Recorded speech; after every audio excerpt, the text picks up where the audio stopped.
Mr. Waterman, will you offer the prayer for us? Let us pray.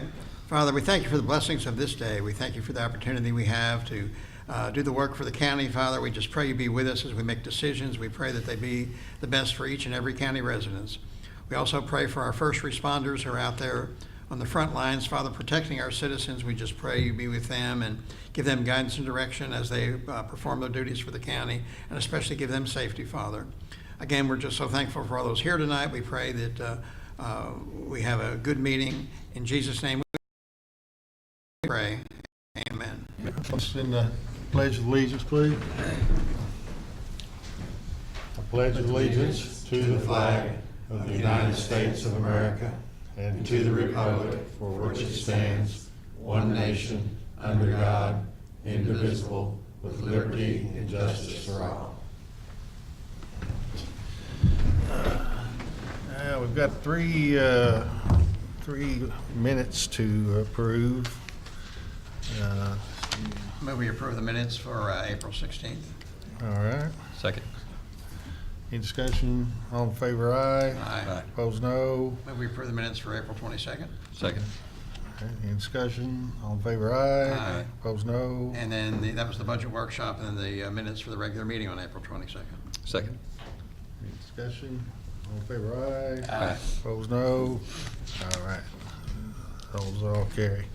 Then we've got, for on discussion, we've got Clint Anderson, our new CEO at GPED, Greater Paducah Economic Development. It's going to bring us up to date on some things. And then Mr. Anderson's going to rejoin us in an executive session to talk about things that qualify for executive session discussion. I was just telling him we may be a little ways down the road before we get to the executive session after he gets done, so he might go out and Get us all something to eat and come back. well, I think he's going to go out and get a plant lined up to move into the. Wish that was easy. Wish it was that easy. Well, it's a pleasure Appreciate to be you here. Judge and Commissioners, it's a pleasure to be here, and I appreciate the opportunity to come and talk to you about Greater Paducah Economic Development, or some, let me see if I can get this moving here. No, it's not moving.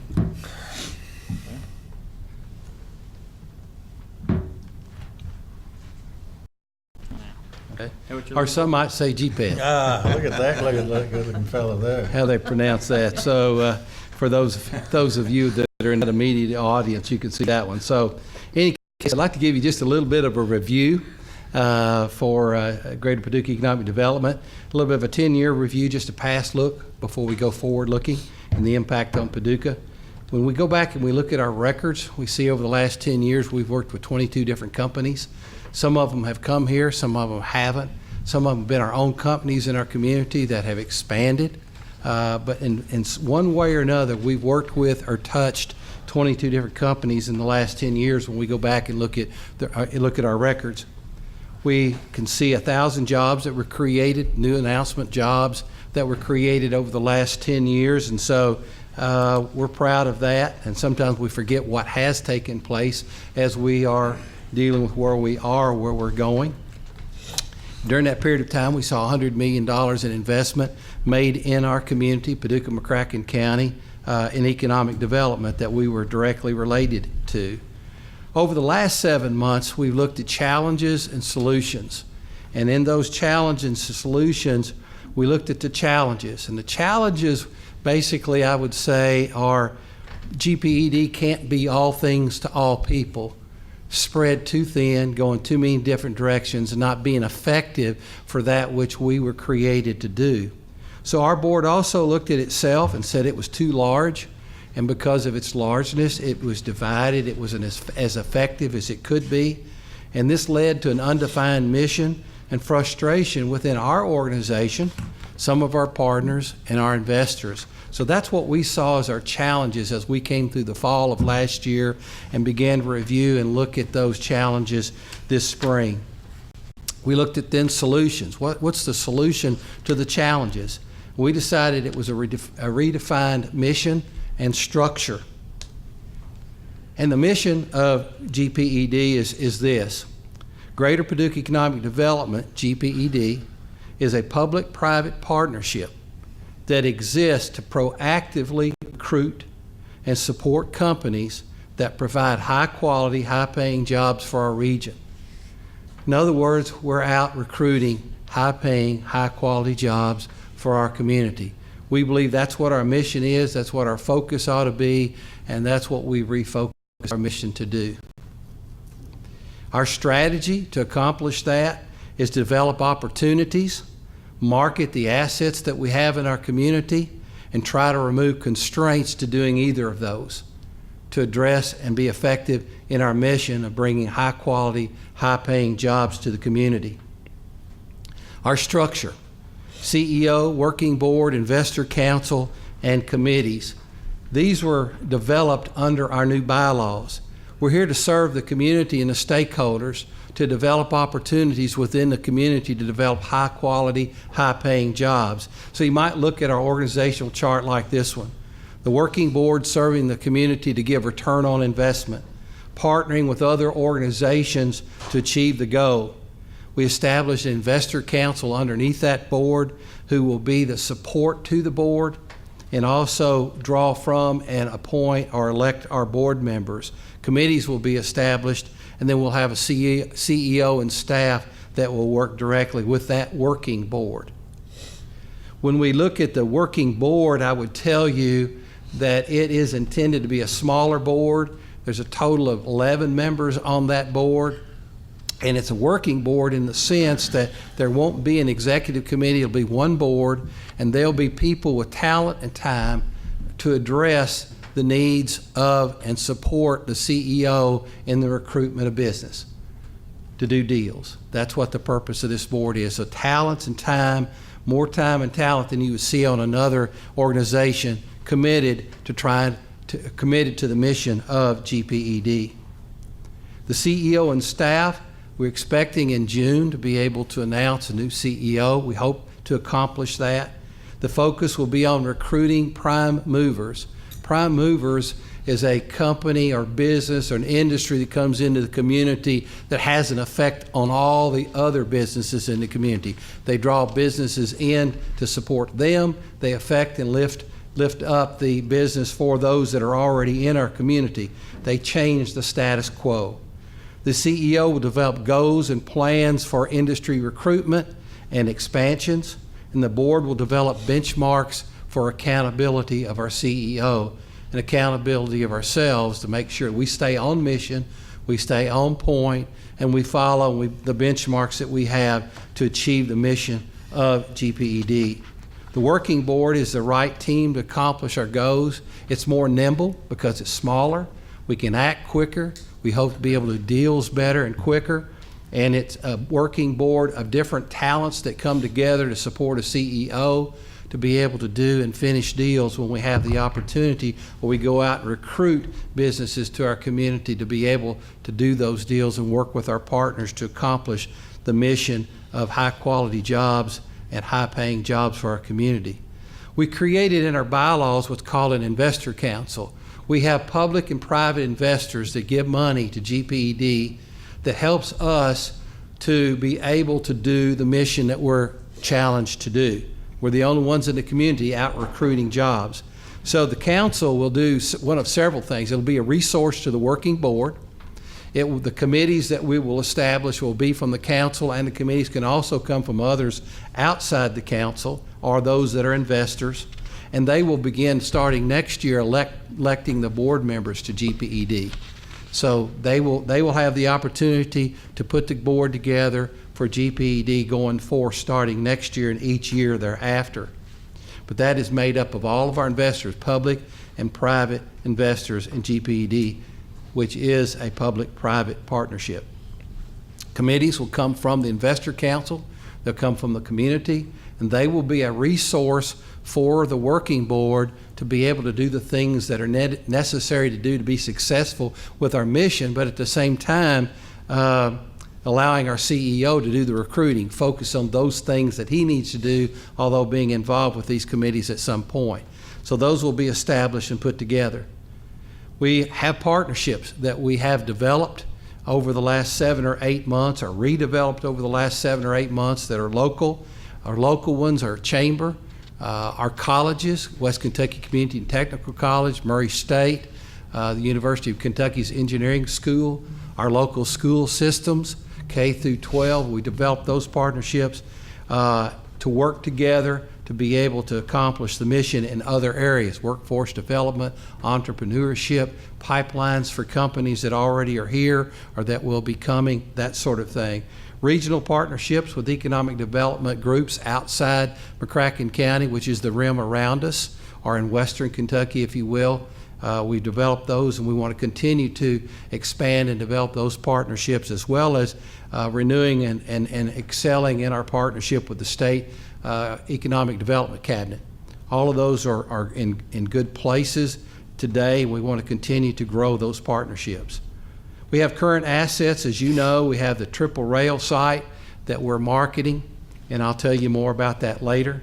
We have that's on the Ohio River, where we have rail and river available with land, and it's a location that we think is becoming prime now with our state, because there's not another one like it in the state of Kentucky. We have the Commerce Park, or was referred to in the past, the Information Age Park. We still have numbers of sites out there that can be sold for commerce, office buildings, things of that type, the mix that's out there now. We also have the I-24 Park, which is there off of Olivet Church Road near Exit 3 on Interstate 24. We have about 100 acres that are still there and available, a good 47-acre site for a business, and a 10 and a 20 as well. So we still have those parks to market, and we're going to be marketing those, recruiting for those areas. And that's basically what I wanted to say just in public comments to you.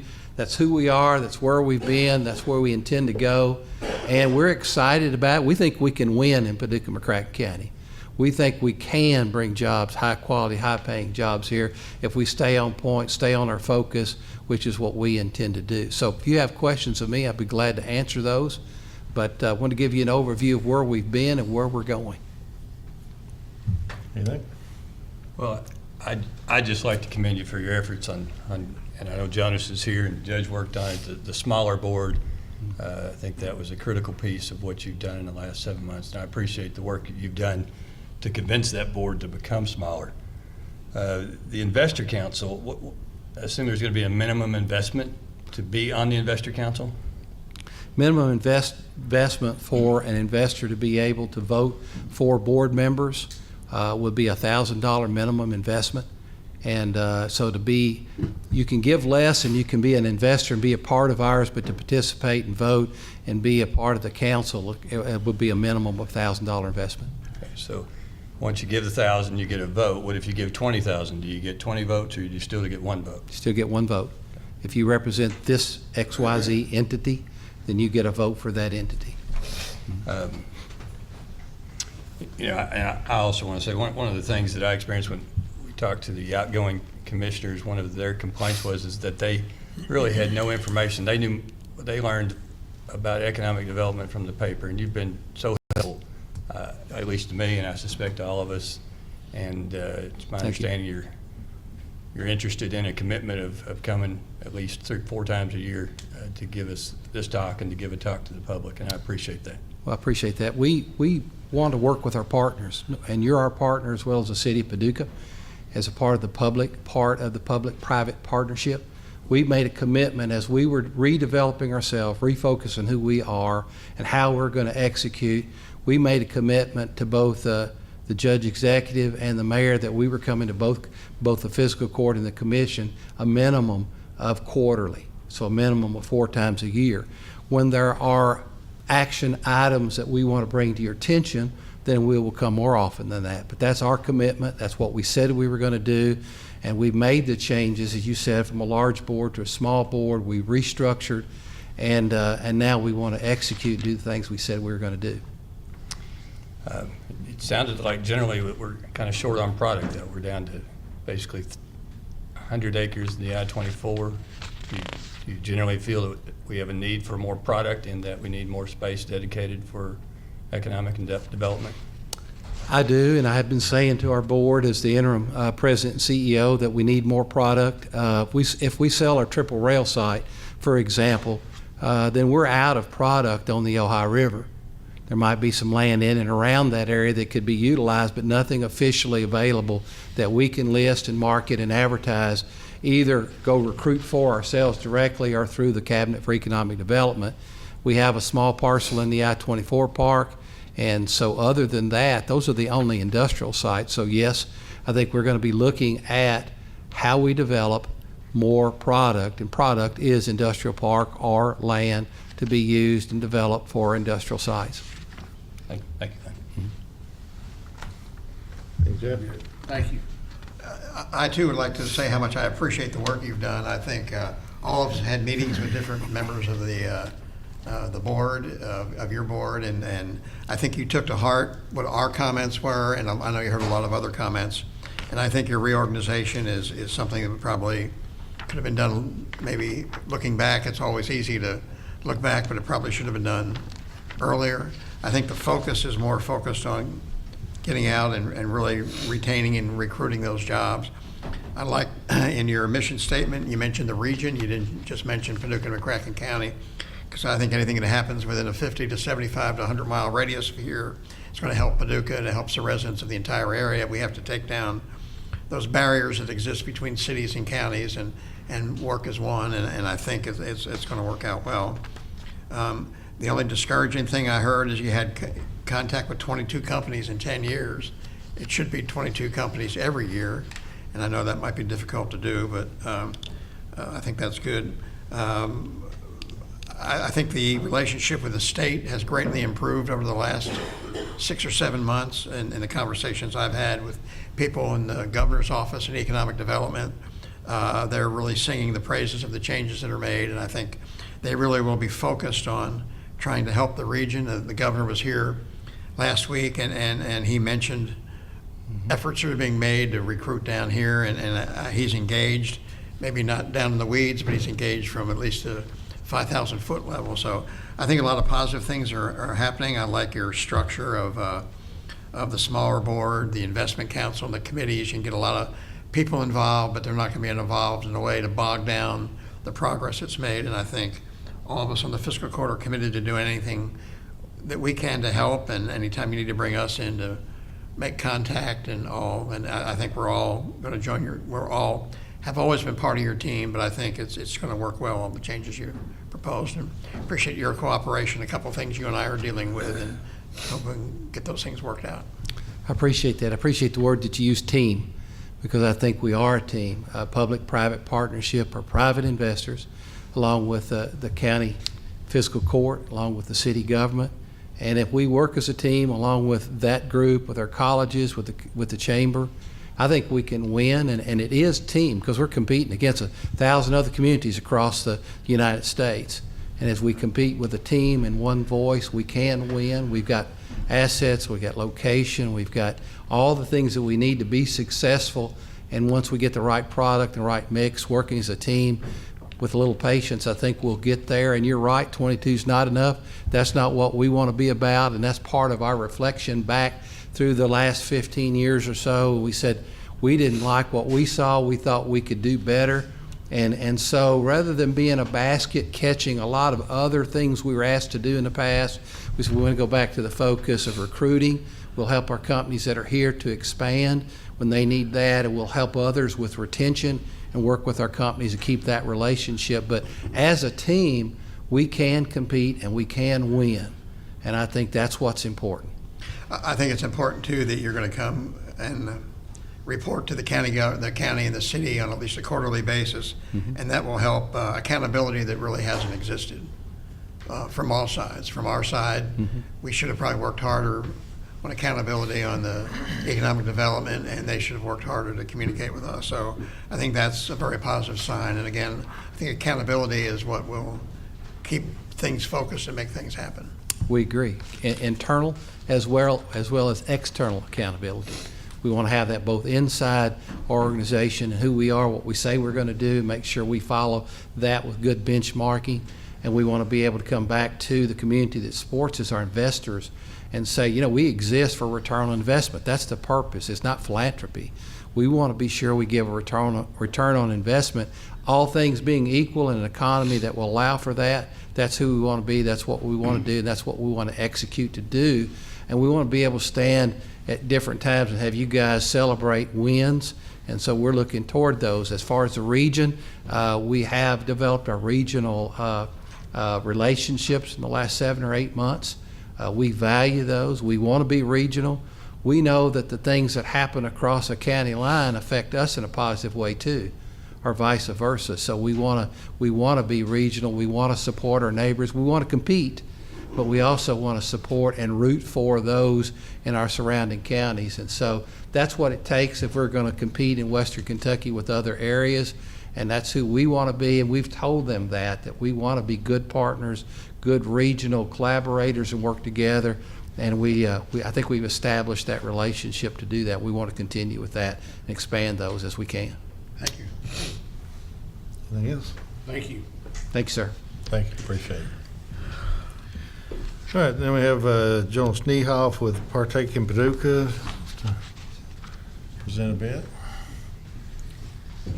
Jason Niehoff was unable to be here, so they sent me instead. Yeah, we got that corrected. Yeah.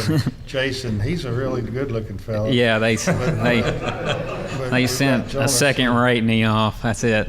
No, I appreciate y'all's time. Thank you, Judge and Commissioners. Do definitely respect your time here and appreciate the opportunity to come and just kind of share a little bit about what we're doing, in which we feel in context also has to do with economic development. And the one thing that we've really learned throughout this whole process, even with GPED, is that economic development doesn't happen in a silo. So I'm here to speak with you about Partake in Paducah, but specifically under the focus of Forward Paducah. Many of y'all are familiar with that plan. It was a plan that Avalanche Consulting put together a few years back, and it was a holistic approach to economic development. And so they went and they studied the entire area, and they determined these 6 areas that we really needed to focus on to see our economy healthy and ready to really thrive. So as GPED has kind of restructured and done the things that they've done to really focus on recruiting jobs, we also have seen that there's a part for us as the private sector to also be a part of economic development, specifically with number 5, which is telling your story. And this is straight from that plan. It says that Greater Paducah has a unified brand that's embraced by its residents and compels others to invest in the community. This is straight from the plan. I had many conversations with Amy Holloway, the CEO of Avalanche. Really was a fan of the brand Partake, and this is all not things to do to what we've done, but really things that we just acknowledged. Tactic 1 in that goal was to build a unified brand identity for Greater Paducah and convey this brand through consistent communications and new investment, raise awareness of expanding career and lifestyle amenities in Greater Paducah through a more robust economic development website. So as we saw those, and as I was working with GPED, running parallel to that, this young lady, Carrie Bonner, about 3 or 4 years ago, moved to this town. Her husband was a federal prosecutor. They moved here, and she acquired the @City of Paducah, all of the social media accounts, and cityofpaducah.com. And what she was using those platforms for was to explore this new city and share all the great things she found about it to her friends that she had made across the country. So as she did that, her first post was with hashtag Partake in Paducah. And she brought an explanation of what partake meant, that it was this joining in or participating and being a part of and actively participating in what Paducah has to offer. Well, the public as a whole really just grabbed hold of this, a lot of them not even knowing where that hashtag originated from or where the story of that all started. And within 3 years, she had acquired 10,000 plus Instagram followers, and the imagery and the beauty and things that she was able to capture, just people really fell in love with. And with her fresh set of eyes of coming in, she was able to kind of capture things that even myself and others as locals, you just sometimes take for granted. And so she, with doing that and kind of looking on at that, running parallel to this whole plan with Fort Paducah, it really interested me in my profession of marketing. So our company is socially present, and we specialize in marketing and building brands and telling stories. So when I saw this and was, I ended up connecting her with GPED, and she ended up doing some stories and things like that through Partake for small business. Fast forward to the end of 2017, her husband was relocated to Louisville, and at that point, I asked her, I said, what are you going to do with this brand? How are you going to do it? She said, obviously, she couldn't do it, from Louisville. So we ended up coming to an agreement, and I acquired all of the brand. And then so the first thing we did was kind of look at that and say, okay, what can we do to stay true to the organic brand that this thing had been, it just been embraced by the citizens, and how we could just kind of grow and continue to make this a positive thing that pushes and promotes Greater Paducah. So as we did that, we revamped the brand. We relaunched all of the social media platforms or enhanced them. And Instagram, within the last year, we're proud to say it's grown by 30%. The hashtag Partake in Paducah has been used over 67,000 times by different people with different posts. Incredible number of participants, of people that have been a part of it. Facebook started at around 1,800 when we first acquired it. It's over 14,000 now. We're proud of the growth that these platforms are performing at. What I'm probably most proud of, though, is the participation and the partnerships that seem to be forming out of this. Hibbs Billboard, Tanager Advertising, West Kentucky Star, other media outlets have embraced it and been helping us push the word out and the positive things about Paducah out.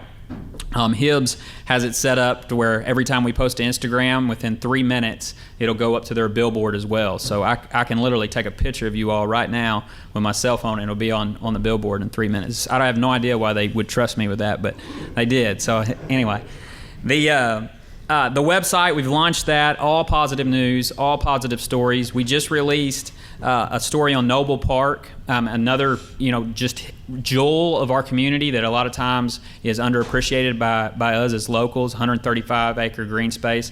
Those types of stories, those types of things are that positive news that we want to kind of push out, those positive stories.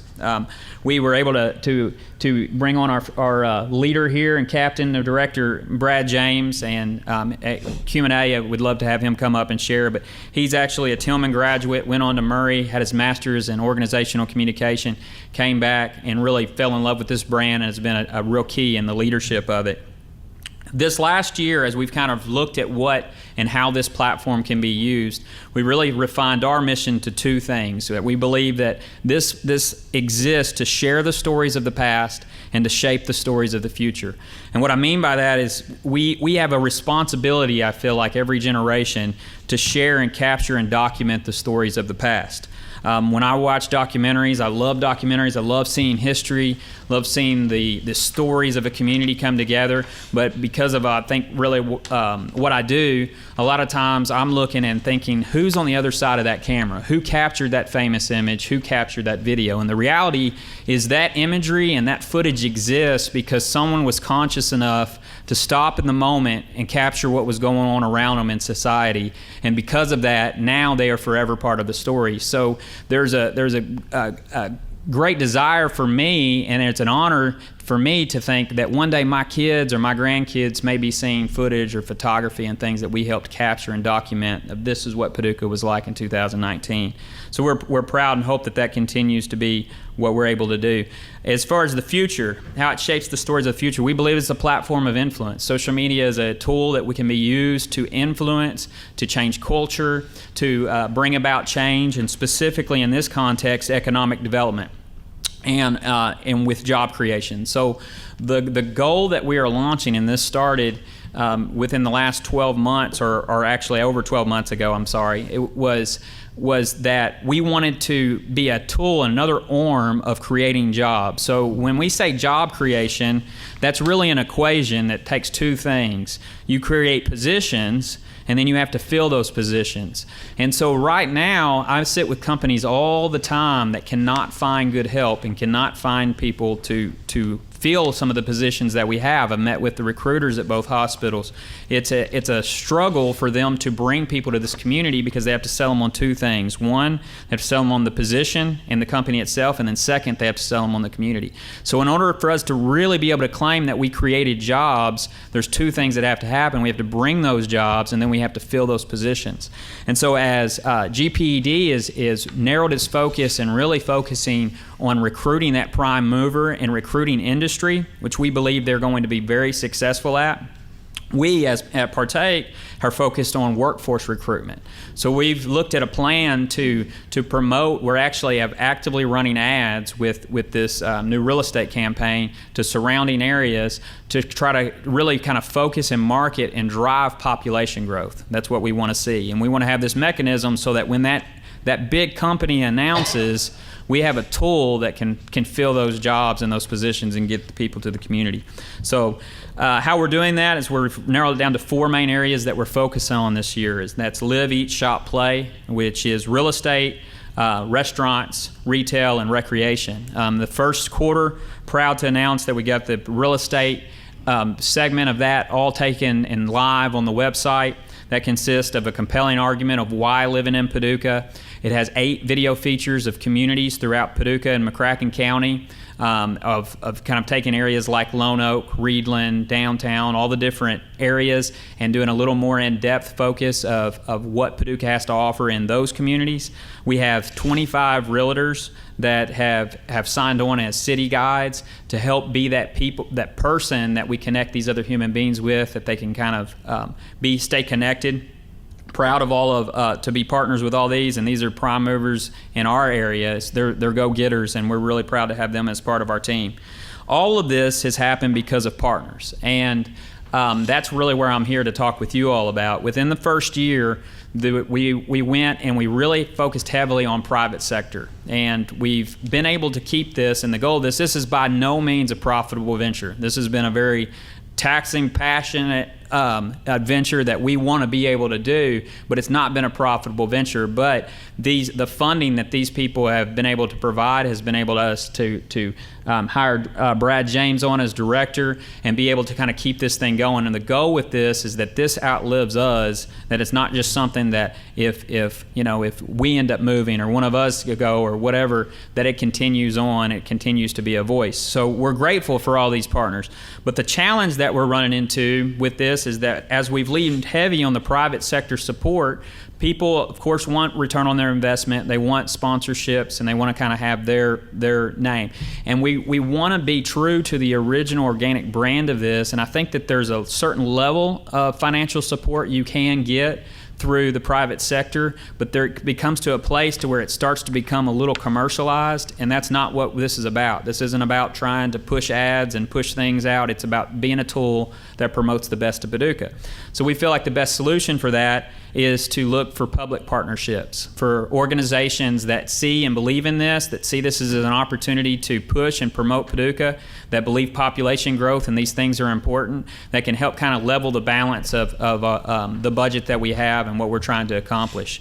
So this tool, again, like things like recreation that we're getting ready to launch, and I know that's on the docket for the soccer fields. We hope that this can be a tool and things that can help promote that and help kind of communicate that and build that public awareness both here in the public pride, and then also recruiting people and highlighting those things to the area. So that's really our ask. No real specific agenda today, other than just really introducing you to the brand, the story, and asking for an opportunity to possibly partner and ask for support as we do that, however that looks like. And we'd love an opportunity to maybe put together a plan, a proposal, or hear from you all on how you see these tools can be used to better promote Paducah. Any questions? You've been a busy man. Busy. Yes, sir. Anything? I really like the program, and I've asked around from people that have been familiar with it before, and I think it's a strong program. I know you've got an excellent reputation, and you can take it and run with it, and so I think we'll be interested in supporting it at some point. I guess I was going to build it so that your goal is to introduce us to it because you're interested in us being one of the public partners. Yes, sir. Absolutely. Well, and a lot of this is focused on population growth. So building homes, things will be part of this as we're launching and pushing it. A lot of that is going to happen in the county. So that's an area where we see that there's an opportunity to promote and partner. As you see these community features, you'll see a lot of, some on the fringe that talk specifically about that there's land that's there to develop for housing and other opportunities like that. And we hope that this is a tool that hopefully encourages builders and other developers to continue to develop. It's a fantastic product. Anything else? Anything else? All right. Thank you all Thank you. very much for your time. Thank you. Tell Jason we missed him. I'll tell him. All right, and let's see, we have on the agenda to discuss the possible consent agenda implementation for the fiscal court, and I want to. Can you move that? Oh, I don't guess we have anybody else going to be using that screen? I guess maybe not. Let me, Steve, would you mind grabbing that and just moving it over to the? Tara, are you gonna you're gonna need this? Oh, Tara, you gonna use it, Tara, when you come up? Okay, all right. Oh, okay. Okay, good. That's All fine. right. All right. Let's see, where are we here? Consent- Yeah, we've got the consent agenda. The consent agenda, just, I guess in very basic terms, is to address what's rather an aggravation to me and I think to others, and an efficiency tool that we can use to get through our agenda more smoothly, more efficiently. It amounts to listing in full all of the items that we want to put on this agenda, separate from the regular agenda. And we will list them in full just as they're written, and they will include the pretty much the routine and non-controversial items. They're the items that are expected that the public will have little or no interest in. And so, and anything that we put on that agenda, if when you commissioners get your packets, you see something that's on the consent agenda and you want to put it on the regular agenda, you let me know and we'll pull it off the consent agenda and address it by itself like we do everything else. But, and so the items on the consent agenda would be, there would just be one motion, entertain a motion to approve the items that are on the consent agenda. For instance, in tonight's program or agenda, I think we have some 40 some odd actions to take. There may be a handful of them that might be of some interest. There's some big money things. There's $500,000, for instance, here about transient room tax. Big money things that people might have some interest in. Maybe we want to pull them out and address them.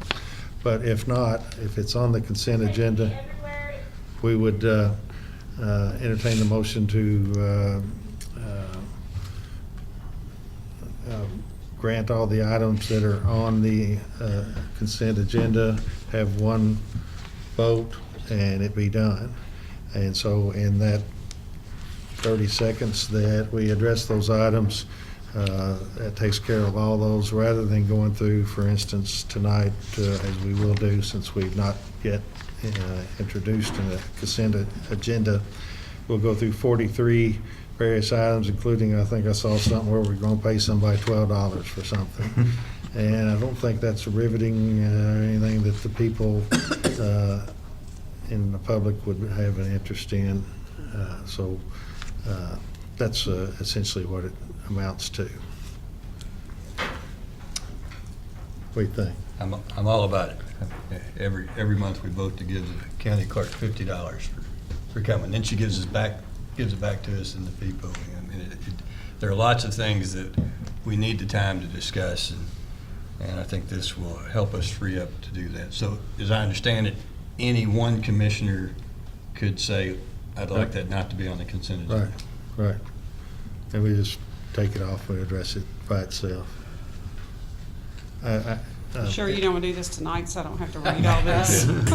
Yes, and then we won't have to be figuring out that, well, Well, I So- think that we have to enact it if we're going to. I looked through here, I didn't see where there's an order back in there to address it, so I think we need to just entertain a motion if we're, Just so I understand, the way we're going to do this is that we have a lot of items that are very routine, and it's always unanimous vote, there's no discussion.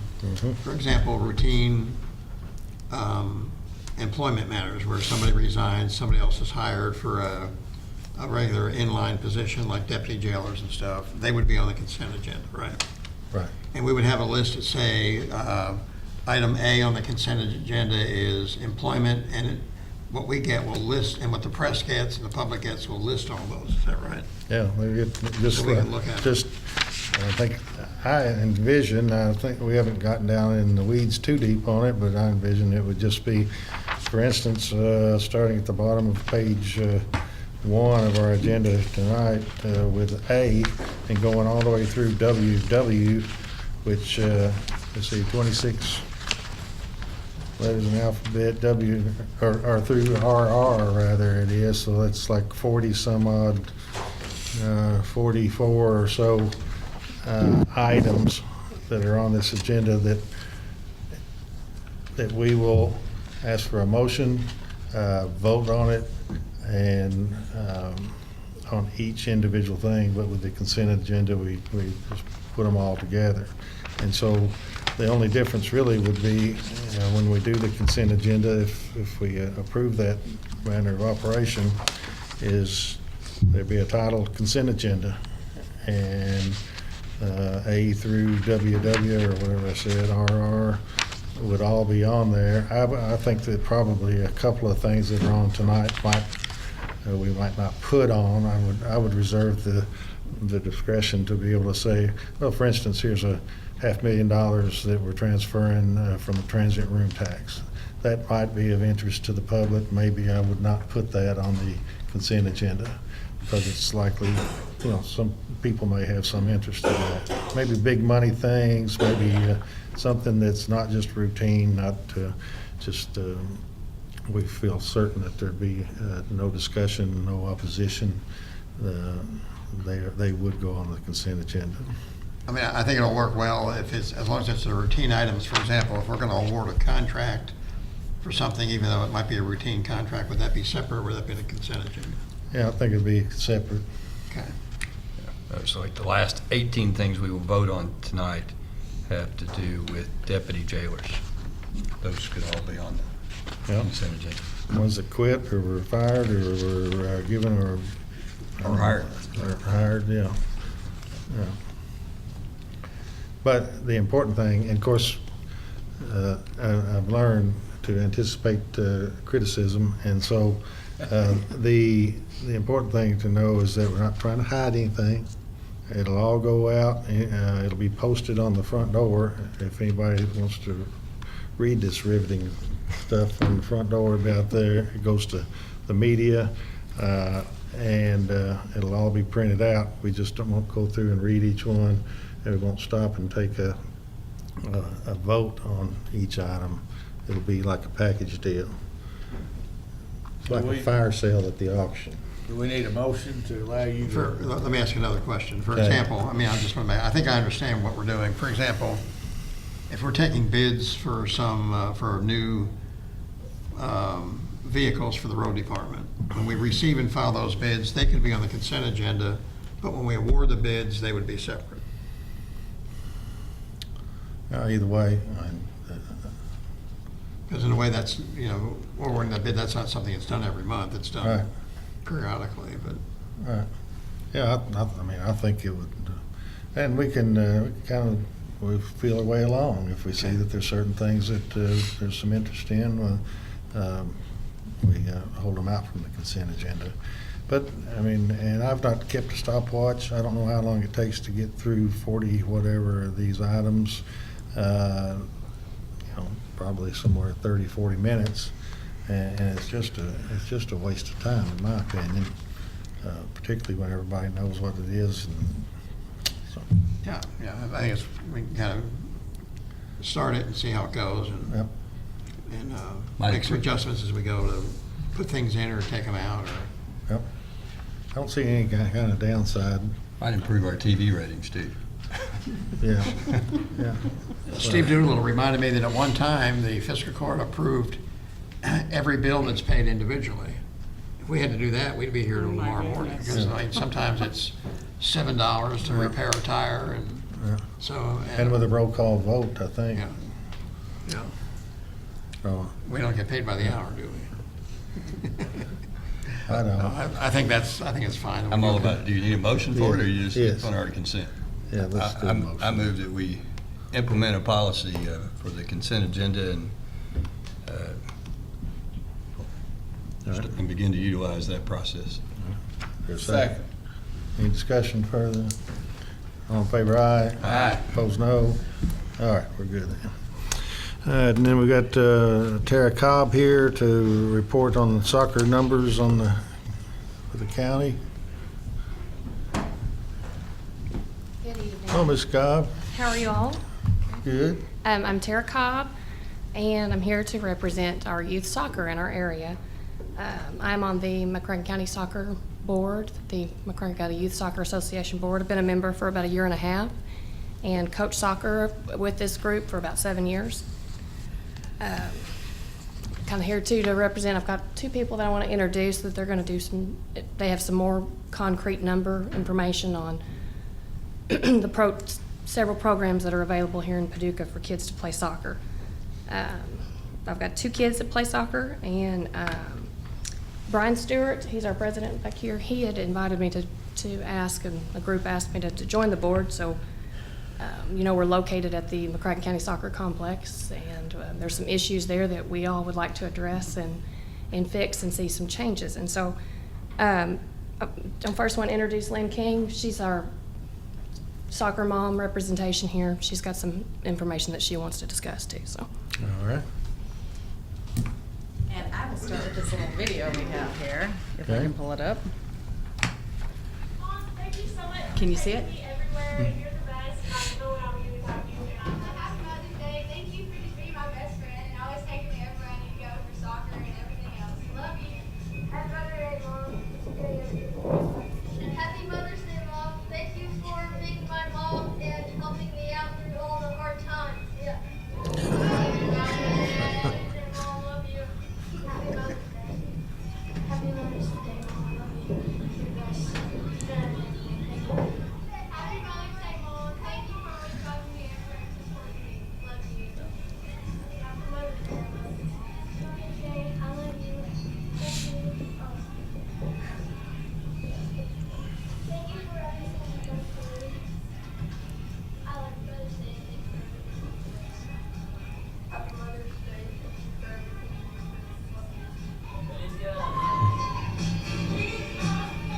Is that chili? That was Or is it- Tico. That's Tico. Happy Mother's Day. Thank you for all you do. Happy Mother's Day. I love you. Happy Mother's Day, Mom. Thank you for taking me on the games for St. Louis. Let me use your car to get the practice. Hope school. Mother's Day, thank you for everything you've done for me. I love you.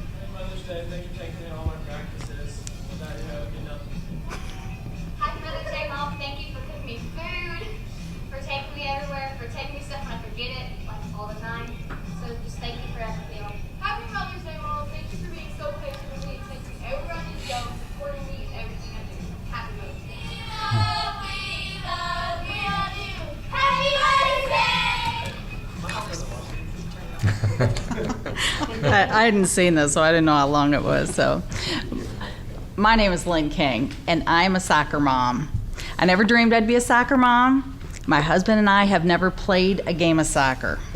But I have 3 boys, ages 15, 13, and 12. And when they were little, they played sports like basketball and baseball. That's what we put them in. As a family, we went to baseball and basketball competitions, but I never went to a complex that didn't have running water, that didn't have safe, adequate parking, that didn't have lights, level fields or a level basketball court, and a basic necessity like bathrooms.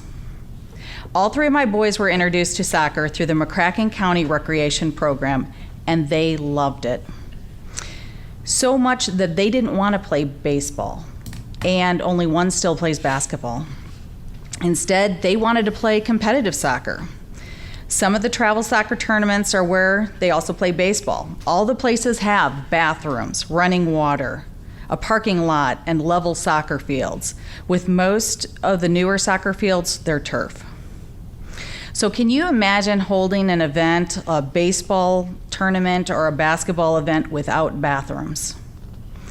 That's what our current facilities have, and that's what we're expected to do.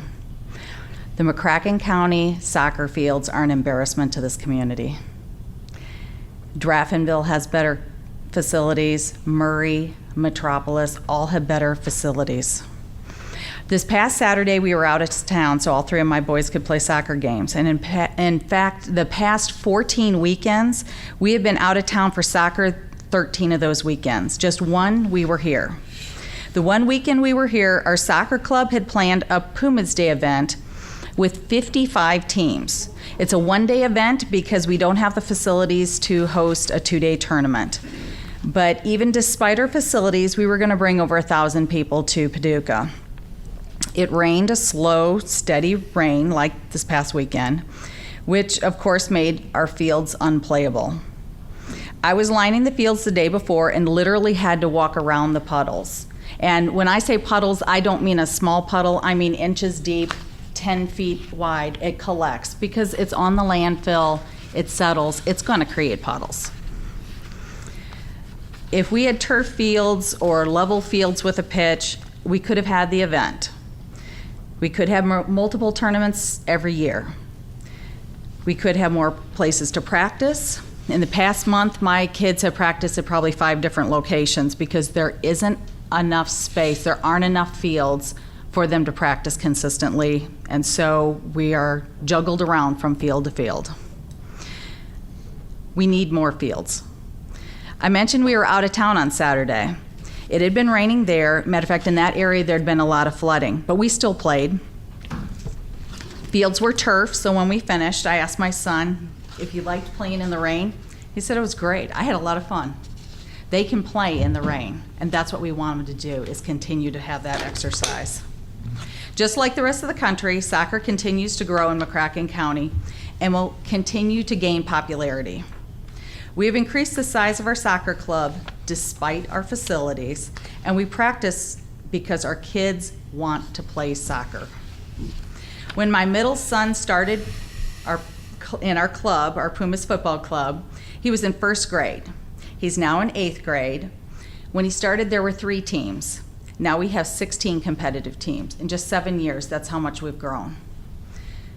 Our soccer club, the Pumas Football Club, has 250 kids playing competitive soccer this year. This doesn't include the middle school, the high school, the county rec program, the city rec programs, who continue to grow in numbers too. We go to places like Belleville, Illinois, Bardstown, Kentucky, Owensboro, Kentucky. In the next 5 weeks, we'll be going to Bowling Green, Elizabethtown, Louisville, and Lexington. They're all in Kentucky. We're not going on these major trips around the country. We're going to places like Paducah. When we travel to other communities, they want to play friendlies here with us because they like the competition they see that's coming out of our clubs. But they come here only once because of our facilities. They don't want to play on our fields. This year so far, any of the teams that my kids have played have not come to Paducah because they know what our facilities are like. So we don't have those teams coming here. We need soccer facilities. We need a multi-use sports facility, but in particular, we need soccer facilities similar to communities like ours, like Hopkinsville, like Owensboro, like Bowling Green, with lights, bathrooms, running water, safe and adequate parking. Other amenities would be nice. Other sports, a walking path, turf fields. Many of the communities are moving more toward turf fields because of the low maintenance, but there's a high upfront cost, so we recognize that is an issue. But some of the basic needs we need to address. With a growing number of soccer players, we need more space to practice. I'm aware you're considering the purchase of the Plex and the surrounding land. This option has many advantages, particularly because of its location. For us, it's easily accessible off I-24 with the new road improvements at the mall, but it's also right past hotels, restaurants, shopping, and that's what would make this complex even more convenient and more accessible than other communities that I mentioned before that we go to. So that would be a huge advantage. Did he pay you something for that? No, no, I just met him the other day, yeah. So, and he said. We met Thursday for the first yes, time. for the first time, we met on Thursday, and he said, would you come and talk? Because I feel very passionate about this. Soccer is going to continue to grow. I am confident you're going to have the foresight to respond to the needs of the community and the opportunities for businesses. And I know that we can put heads in beds, in restaurants, and shopping. We can get our kids having fun and exercising, and I know this because I am a soccer mom. Thank you for your time. Thank you. And I'll be happy to address any questions you have. I paid them. Paid them. No, I'm just kidding. So, but I'd be happy afterwards to answer any questions you have. Thank you. Okay, I also have, I'm not the best public speaker, Judge, so I've got Nate Muller. He is on our board for the McCracken County Youth Soccer Program, and he's going to go over how our program has just grown just over the last few years and some numbers and some things that show that we need some improvements. So, Okay. Nate? Hello, Commissioners, Judge. How you doing? Good. Tell me your name again, I didn't catch it. Nathan Muller. Nate Muller. Nick Yep. Muller. Here on behalf of McCracken County Youth Soccer, I'd like to thank Lynn for go ahead and talking to you guys and kind of giving you an on-the-ground report of kind of what we're dealing with at that facility. We started in 1998. We have an 8-person board of directors. We're all non-paid volunteers. From 2015 to present, we started at 179 participants, 24 volunteers, 19 teams, 114 matches. This spring, 380 participants, 43 volunteers, 35 teams, over 200 matches. We have had exponential growth within the program recently, but as we've had that growth, we've kind of had the same magnifying glass put on some of these issues that we've had. As you guys know, we're playing on a landfill. My son, who's now 10, was playing U4 soccer roughly 6-7 years ago. The fields that he played on then are unplayable now because of sinking, settling, and everything going on there at that facility. It's been a problem. One of our main problems that we have at that facility is that there's a single road in, single road out, parking sideways all the way down that. So when you have kids getting out of games, you've got 3, 4, 5-year-old kids running out in the parking lots when there's a big rush to try and beat all of that traffic going in and out because you have a 2-lane road, which is stopped by people parking. People have their tailgates up, unloading soccer gear and everything like that. I drive a lifted Jeep. I'm terrified pulling out after my son's game. Just fear of a kid running out or anything like that. As Lynn touched on, drainage. Because it was a landfill, drainage is a huge issue. We were able to play games this weekend with the rain because we didn't have a substantial amount of rainfall prior to this weekend's games. The field drainage is the main issue, not the fact that we're playing games in the rain. Our kids are fine playing games in the rain. With it being landfill, that water pools up, and now we've got these areas where the land has settled. Now those become these big, 6-inch deep mud bogs, like Lynn was kind of touching on.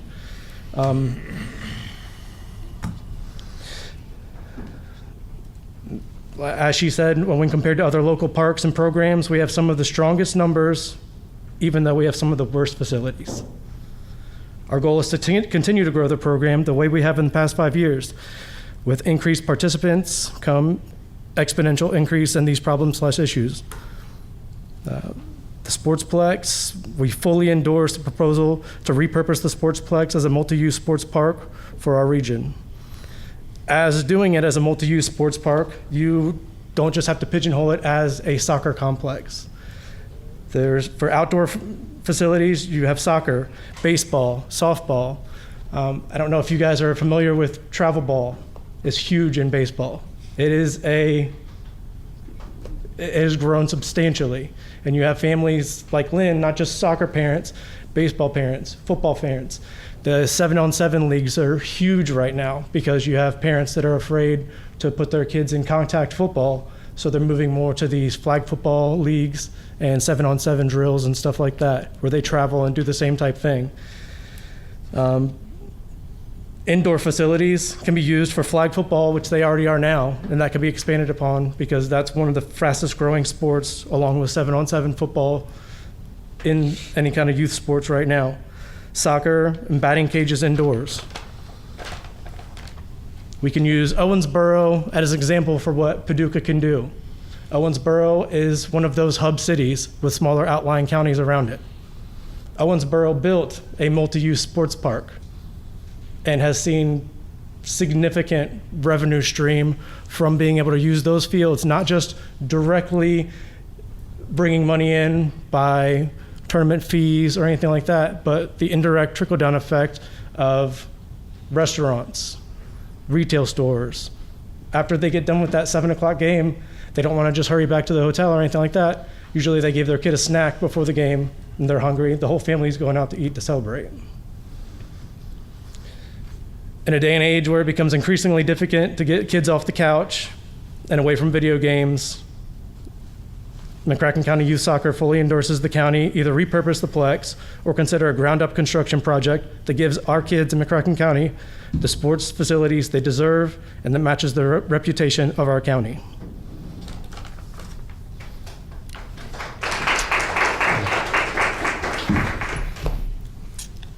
Anything? Any questions? Thank you.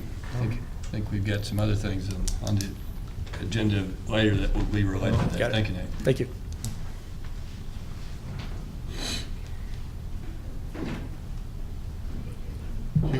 Did you want to get your stuff and Just gonna you grab gonna this. stick around? Okay. All right. Who's there? Yes. About the soccer? All right. Well.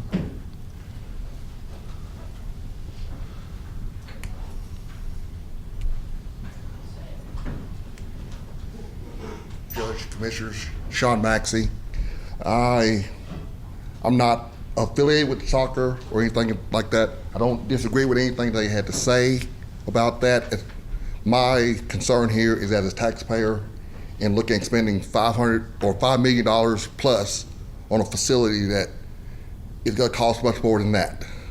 That area around that facility is a floodplain. We have a facility. I just wanted to express my concerns. We already have land that building a building and developing that land, I think would cost less than spending the amount of money in the end that it would cost to buy the Plex. That is everything they said about the sport for the kids and doing it. I have no problem with that. I just have an issue with us spending money. And I've taken this from the last time. It wasn't fiscal court, it was the city commission. But we spent money on land that was supposed to be a sportsplex that still has not been developed into anything as far as I know. And I don't want to go down that road again. I mean, I wrote a check, forget the county taxes. I mean, taxes coming out of my hard-working pocket to pay for things that don't get developed. It just goes into someone's pocket to pay for their land so they can go and do something else with or go do something else. I don't want to see that happen again. So spending $5 million for a building that has one indoor soccer field and then the land around it, it might have a big parking lot and can take care of that, but the land around it cannot be developed into anything for other fields as far as I can see without much dirt being brought in, leveling. It's a flood area. Anyone who's lived in this area longer than 2 years knows that. How familiar are you with the concept of using floodplain property for recreational fields? I'm just trying to, because we met with a guy 2 weeks ago who said that might actually be a great use for floodplain property. At what cost? Well, At what cost to turn it into an area that's not going to be a floodplain? I mean, because buying land and making it a field just so that when it rains it's going to be flooded out, we can't play anyway. You mentioned there was land that you thought that we should build a building on? The complex is there now. Which one? As they talked about the landfill, the old land. Oh, I see. You think we should build on it? Yes. I don't think we can because it's a landfill and there's a cap and the state law wouldn't permit us to build that kind of facility on top of it. Building it, okay. If you say so. Well, here's Mr. Maxey, you and I know each other. Yes, sir. From way back. And appreciate people's concerns, and we've been proceeding through this, trying to get information. It's like a lot of other things, come into this job. I'm now 5 months into this position and trying to learn things that I had no idea about. And in fact, Thursday, the mayor and I brought together a group of people. Ms. Cobb was one of them. The Pumas coaches, Tico and Chile. Tico and Chile. Wes back there was here with Tillman, I think. Is that right? And John Deaton, I believe is his name. And so we had this. The way government works, we can't meet as a body unless we got give notice and all that. But the city and the county both are very interested, and I agree with what the lady said earlier. Our soccer fields are an embarrassment, and so I've been telling people,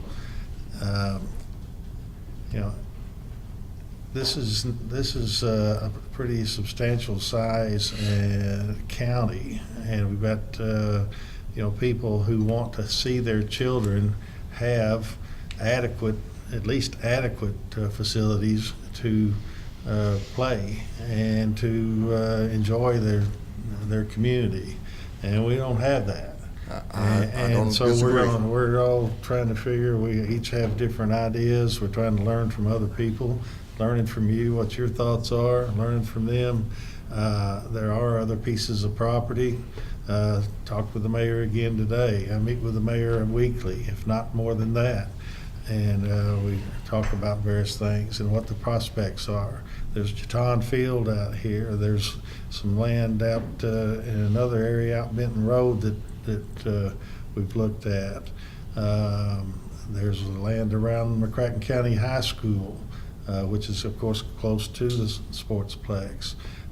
Each one of those properties has their own attributes that are positive. Others have different attributes, and so we're trying to weigh those and determine what's the best thing to do. And we are looking at, I guess, every reasonable solution to doing this. And I'm not a real patient person when it comes to seeing kids playing on a dump. And that's what we learned this was from the people we met with Thursday. The out-of-town people say we're going to go to Paducah and play on the dump. And what is that? I understand. And so I'm hoping it's not a long-term way out into the future. I want to try to. We got to be diligent about spending the people's money.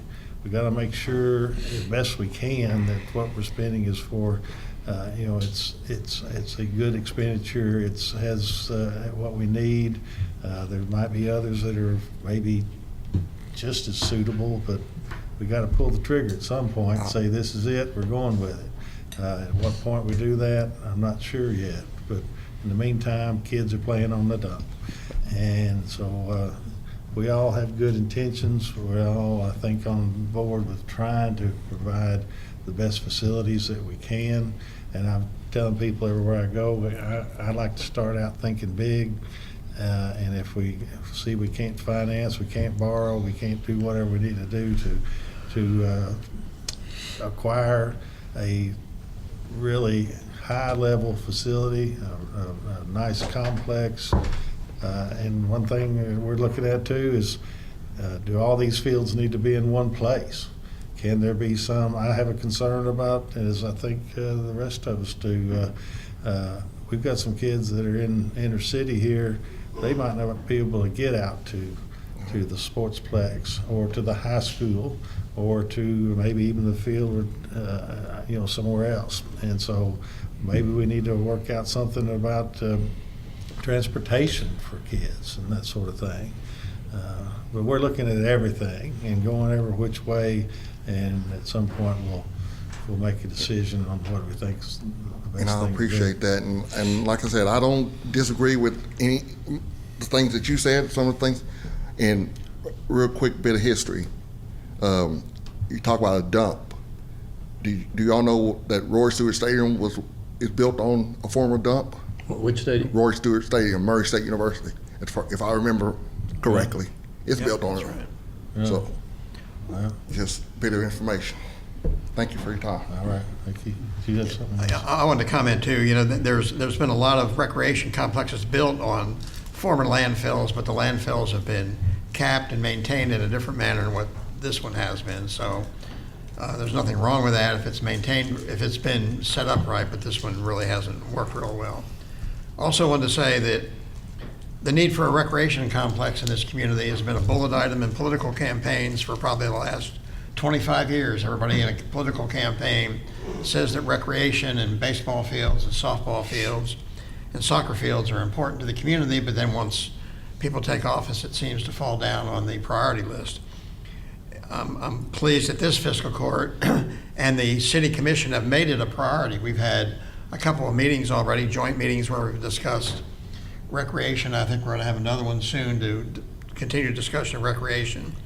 So hopefully something happens this time. It's been a priority, I know for me for a long time, but we could not get discussions of it. We're now looking at revenue streams on how to finance these kinds of complexes.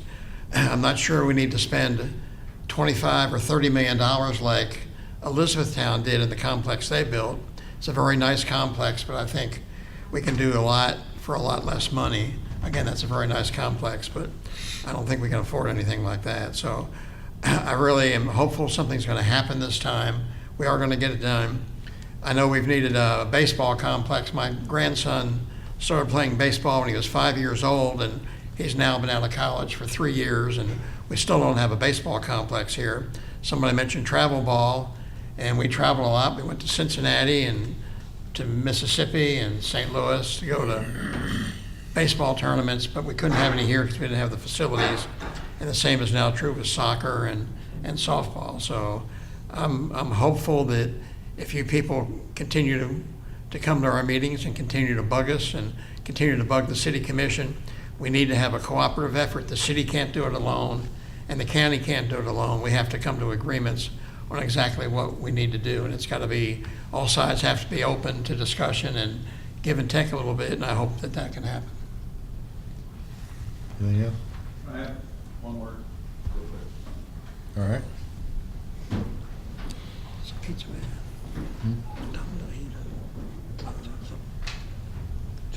Dr. John's Pizza. Just real quick, I have the Papa John's in town, but I also have kids that play soccer. And so it hits me two different ways. The revenue I could get from teams coming in, the revenue that you guys could get because of the taxes we pay. If we looked harder at this and moved quicker on this, and that's, I agree with what Mr. Parker was saying there, our Barterman, it's been something that's been discussed a long time, but it's got to be something that we've got to move on and not just discuss, because it's revenue and it's also our children. So I mean, it's nice to hear that it's something we want to move on quick, but I just feel like it's more important that we take action and move on it, then talk about moving on it. And I've been trying to follow this rather closely with the Plex, and I don't know about a city dump. I don't know anything about building a building, and I don't know anything about building recreation. I do know that I'm raising my 3 kids here in McCracken County. I have a kid that begs me every day to play soccer and have a place to play soccer. And then I look back too at the pizzas I could be selling to soccer teams and every other parent that comes in town. So I would appreciate a swift action on it, just because it's revenue for me, it's revenue for the county, but it's also entertainment for my child. Papa John's Soccer Park. There we go. I don't know if I like the sound of that. That sounds rather expensive. That sounds real nice. But that's just I don't normally come to these meetings, but after hearing it, that's just something that, to me, I just think it's invaluable that we do move quickly on it. Well, and let me, I guess we sort of touched on that before, but it's not a matter of there's our one choice, and are we going to do it or are we going to not do it? It's a matter of there's that choice at the Plex, there's the choice of developing Chaton Field and perhaps property around it right here in the city. There's, again, land out by the McCracken County High School, which has 2 soccer fields, and other land out there that could be used possibly. There's a lot of land. Right, which I know nothing about. Yeah, and so if we only, I guess we're blessed in that we have multiple options, but it also makes it more difficult to choose which one it would be, because once you acquire the land, if we don't already have it, and you start pouring money into building it, if we have to tile this ground to drain, we're going to put a lot of money, and there's going to be a building on it as well, and so it's something that we can't rush into. I would love to have the kids playing on a beautiful complex, like this year. I don't know if we can get that done or not, but you can see that we wouldn't want to spend a large amount of money on something and then we didn't do all of our research, all our diligence, and determine, is this in fact, all the information we know, is it the place that's best suited for that, considering that there are kids, I don't want this to be a rich kids game. I don't want it to, I want it to be available to everybody that wants to play, because we're the government and we represent all the people. Couldn't agree more. And so that's a big concern. And so we'll move forward, I think, steadily, but we're going to do so responsibly, and we're at that level where we're trying to educate ourselves, and we've learned a lot Thursday night, learning more from you folks, and so that's just how it's got to be. I totally understand, but yeah, I think we're missing revenue also just while we wait. I mean, there's revenue that can be brought in is my view. I understand. Thank you. Thank you. I guess I'd like to give, since it's been brought up, I'd like to give my 1-minute speech for why I'm very interested in it. And these gentlemen have been very patient with me, and I've sent them a letter outlining, and that letter is available online. But the reason I'm interested in that particular facility, because it's 80,000 square feet. It was built before the recent energy code. To replace that building, 80,000 square feet, with the facilities it has, could cost, I've been told, $135 a square foot, which is over $8 million, which makes that, and I realize it's a list price of 5.3, but I also think we've been in the community long enough to know, and I've talked to the owners, I think they're interested in selling. They're an interested seller, so I don't know that we necessarily have to pay their asking price. I can't ignore the fact that it's located next to a 4-lane highway, which means we don't have to build a highway. I can't ignore the fact that there's already a stoplight there, which means we don't have to pay for a stoplight. Yes, it's in a floodplain, but there probably needs more diligence done on that. But I've been told, and we've been told, that communities all over the nation are repurposing floodplain property for soccer fields and baseball fields, because I mean, this community does experience a flood. It's usually in February. It's usually about a week. Baseball, you don't need that field till August. That particular property, I've looked at the elevation, it ranges from 341 to 335. 335 is too low, 341 is not too low. Most of that property is around 338. Can we moat that property so that it drains and we're not waiting on evaporation? I tend to think we can, but that's not what I do for a living. The other set of athletes, young athletes, and parents that are not really in this conversation because they've been depending upon the sportsplex and they really haven't thought about the fact they wouldn't have it, and that's volleyball. And I guess I get a little panicky because I think there is the sportsplex, if they're anxious to sell it and that price gets right, there are interested buyers that might not use it as a sportsplex, and we will have next meeting, we'll have volleyball parents in here saying, we don't have a place to play 6 volleyball games, which is what you need to really have, because there's not another facility. I mean, you can always take one of the gyms and play 2 volleyball games, but to have 6 games going at one time, which is what you need for tournaments, you've got to have the plex. I'm also very concerned about the loss of revenue to our hotel industries if that plex goes under now, as I'm looking at the numbers that they are presently bringing in. I believe our hotel industry might be a little disappointed in us if we don't preserve that income for them. So those are some of the reasons that I'm interested in. Thanks for giving me the 2 minutes. Sure. Anything else? Were there more folks wanting to address soccer or not? I don't know. Yeah. Yeah. It's not if I say one, I don't need to come to the speaker unless you want me to. Huh? I'm Go ahead. Steve Kelly, Chief Kelly in the U.S. Coast Guard here. This guy stationed here 3 years ago overseas. Didn't think the Coast Guard was in Kentucky, but I absolutely love it. We're going to retire here. I coach currently at Grace County Middle School, girls soccer. And I'll be honest, I grew up playing football and basketball. You're not recording this, right? He probably is. I made fun Somebody's of recording I it. made fun of soccer players growing up. And overseas, we got huge into soccer, we call it football. That's with Pumas Football Club. Ringland, all the middle schools, all the high schools, we're all associated together. But it is the biggest money maker in all of sports worldwide. Soccer is the #1 sport worldwide. It is now the #1 sport in all of the United States. Not watched on TV, of course. They've got the NBA and NFL, but there's 10 times as many kids playing soccer than all of the sports combined right now. Because you got boys and you got girls starting at age 3. And then it goes all the way up. I created a women's league down in Graves County, got 92 ladies that practice, started playing the first season. But we got it from all age, men's group, women's groups, all colleges, they all have sports for a reason. It's revenue. That's why they don't want you going straight to the NFL, straight to the NBA. They want the money coming in.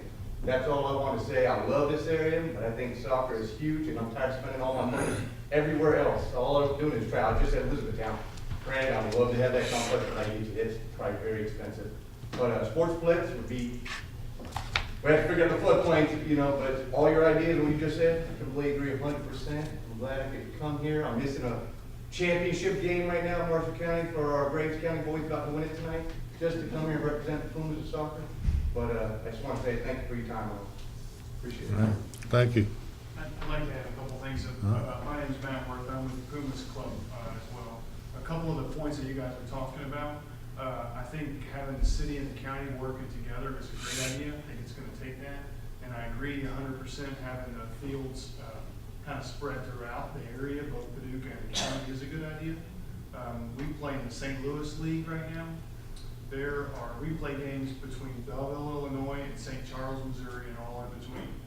And I've got 3 children in the program now, and we have days where all 3 of them have games at 3 different complexes, an hour apart. We figure it out, so we make it happen. So I'm sure that that can happen in Paducah. I think doing it in multiple locations also gives you the ability to get one developed and use the revenue from that one, be it tax money, hotels, whatever, to then start to fund the rest of it and maybe start moving it forward and building more complexes that way. If you haven't looked at some of the facilities in, say, Belleville, Illinois, that's a good example. It's not a fancy facility. It's some land out in a cornfield that they put a couple of turf fields on, and they make it work. It's short of being on the dump and the landfill and settling issues. It's what our McCracken County facility could be with a couple of turf fields on it. So if you haven't seen that, that's maybe something to look at as an example. That's in Belle Claire. It's called Belle Claire Soccer Park. I think that was all the points that I wanted to make. So, thank you. All right, thanks, sir. Thank you. All right, so we'll roll on then with the agenda. We've got a resolution 2019-04. And I think there's an order later in our agenda here. If we choose to do so, that's the McCracken County City Cooperative Fire and Rescue Services.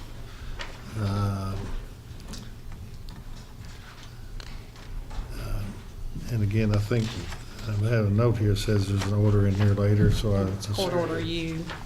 Oh, it's you, okay. Oh, yeah, okay. Well, we'll just come back to it when we go through the orders. Yeah. We've got, let's see, McCracken County Tourism Commission. Somebody here from McCracken County Tourism Commission? I think this is on because of my motion I wanted to present. Oh, okay. Should I read it, I guess, and see if it gets a second? Well, what is it? Is it 2 pages? It's 1 page. 1 page. We've got in our packet, if you want to read it or summarize, whatever you want. Okay. Well, it is a motion to dissolve the City County Tourism Commission and to establish the McCracken County Tourism Commission. Whereas presently the County of McCracken and the City of Paducah are engaged in a joint venture identified as the McCracken County City of Paducah Tourism Commission, which is funded by a 3% transient room tax. And whereas the Kentucky Attorney General has issued a legal opinion that a city and/or county may withdraw from a joint tourism commission and create individual tourism boards and fund such individual tourism boards with separate 3% transient room taxes. And whereas that the implementation of separate local government tourism commissions will increase the total community revenue from the transient hotel room tax by approximately $92,000 per month. And whereas the McCracken County Fiscal Court believes that the market price for hotel rooms in McCracken County can withstand the additional 3% transient room tax, which will result from the 2 local governments having individual tourism commissions. Now, therefore, McCracken County Fiscal Court gives notice to the City of Paducah of its intent to withdraw from its presently joint tourism commission effective August 31st, 2019. It is further decided by the McCracken County Fiscal Court that all receipts from the McCracken County transient room tax received after September 1 shall be administered by the McCracken County Tourism Commission. Number 2, the county judge executive is authorized to establish the McCracken County Tourism Commission in advance of September 1, 2019 for the purpose of preparation and planning for the further purpose of running a McCracken County Tourism Commission effective September 1, 2019. And 3, the McCracken County Judge Executive is authorized to begin an evaluation of the assets and liabilities of the McCracken County City of Paducah Joint Tourism Commission for the purpose of recommending to the McCracken County Fiscal Court the best strategy for implementation of the 2 separate tourism commissions, along with an allocation of the existing assets and debts of the McCracken County City of Paducah Joint Tourism Commission. I make that motion. I'm gonna second that motion because I want to bring it up for discussion. All right, got a second discussion? As far as I'm concerned, I mean, it makes a lot of sense. I hate to see the city or the county, either one, not to capitalize on an extra $92,000 a month for tourism. I'm not sure that the timing, have we discussed this at all with the city? I mean, I met with the mayor this morning, myself and Mr. Doolittle and Commissioner Jones.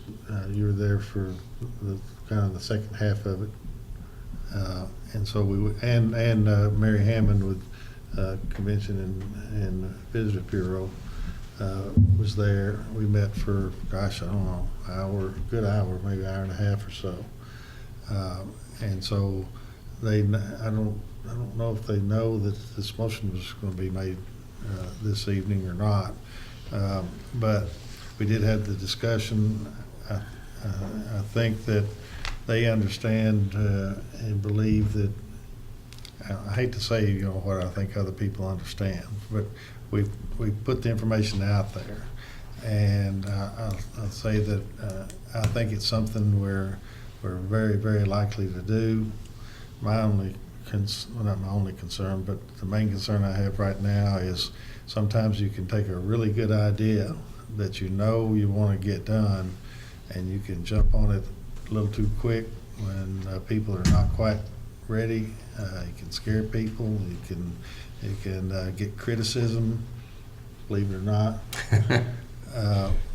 And so I think you kind of got to lay the groundwork out. You got to let things kind of get the information out there. Here's why we're doing it. Here's how we do it.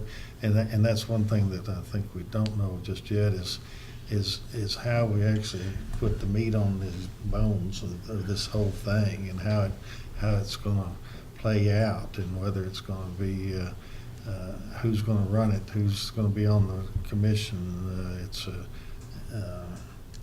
There's a whole lot of what ifs and how we're going to do it sort of things. I know I applaud Commissioner Jones for really two things. One, this coming up with this idea, and the other related to the soccer before, spending an enormous amount of time. And I know, because I was your law partner, that you bill out at a high rate. I won't say what, but you're a bargain at any cost. But the point being, every minute you spend on talking about looking into soccer and soccer fields and all, and now looking into this, is a time that you could have been making really good money in a law practice. And so you're giving all that time to this community. And I really appreciate it, and I hope the public does as well. I just have that concern that we could tempt or detract from a really good idea by moving too quickly. And my fear is that if we do this tonight, that may be what would happen. And I guess kind of that's my concern. I don't want to put it off. I know at $92,000 a month, that adds up really quickly. I don't want to see us get in a bind where we're duplicating a lot of services, and it goes back to what you just said, that we really don't have plans laid out. So I think it's a great idea, and I applaud Mr. Jones too for what he's done here. I would probably ask that maybe you give 30 more days. We possibly table it and go 30 more days, and maybe work with our counterparts in the city and maybe come up with a plan where we can get this done, because I definitely think it needs to be done. Let me say that I think we need to take a very close look at this. I agree. I don't think we need to vote on this tonight. I think we need to set up a meeting with the city as quickly as possible to discuss this. Give them 30 days where we can have a seamless agreement. I think we need to point out that the $92,000 would be raised only if the city were to create their own tourist commission and impose a 3% transient room tax. The law allows for cities and counties to have their own tourist commission. The county can have up to 6%, which we have now. 3% goes to tourism. 2% funds bonds for the Carson Center and the Convention Center, and 1% is used to run the Convention Center. If the city were to agree to impose another 3% tax on transient rooms, it would not be paid by the citizens of McCracken County unless they rented a motel room. But a lot of communities have dual taxes. I registered for a meeting I'm going to in Lexington, and their tax up there is, I think it's 17% or something like that. So I don't think that would hurt the community, but I think it's important that we sit down and have face-to-face communication with the city to try to work out an agreement within 30 days. If we don't have an agreement worked out, or if we don't see one being worked out, then we will act on our own. I think we need to delay it. I think it's a good idea. This could be used to and the purpose of this is to help fund recreation complexes. It's to help fund a soccer complex, because soccer complexes are a part of tourism and they bring people into the community. It could fund baseball fields and softball fields and maybe even some other type of recreation that's going on. So I think it's important that we look at this. I've always, and I don't want to criticize the current Tourism Commission, because they do a good job and they're recognized not only throughout the state but throughout the country as a premier tourism agency.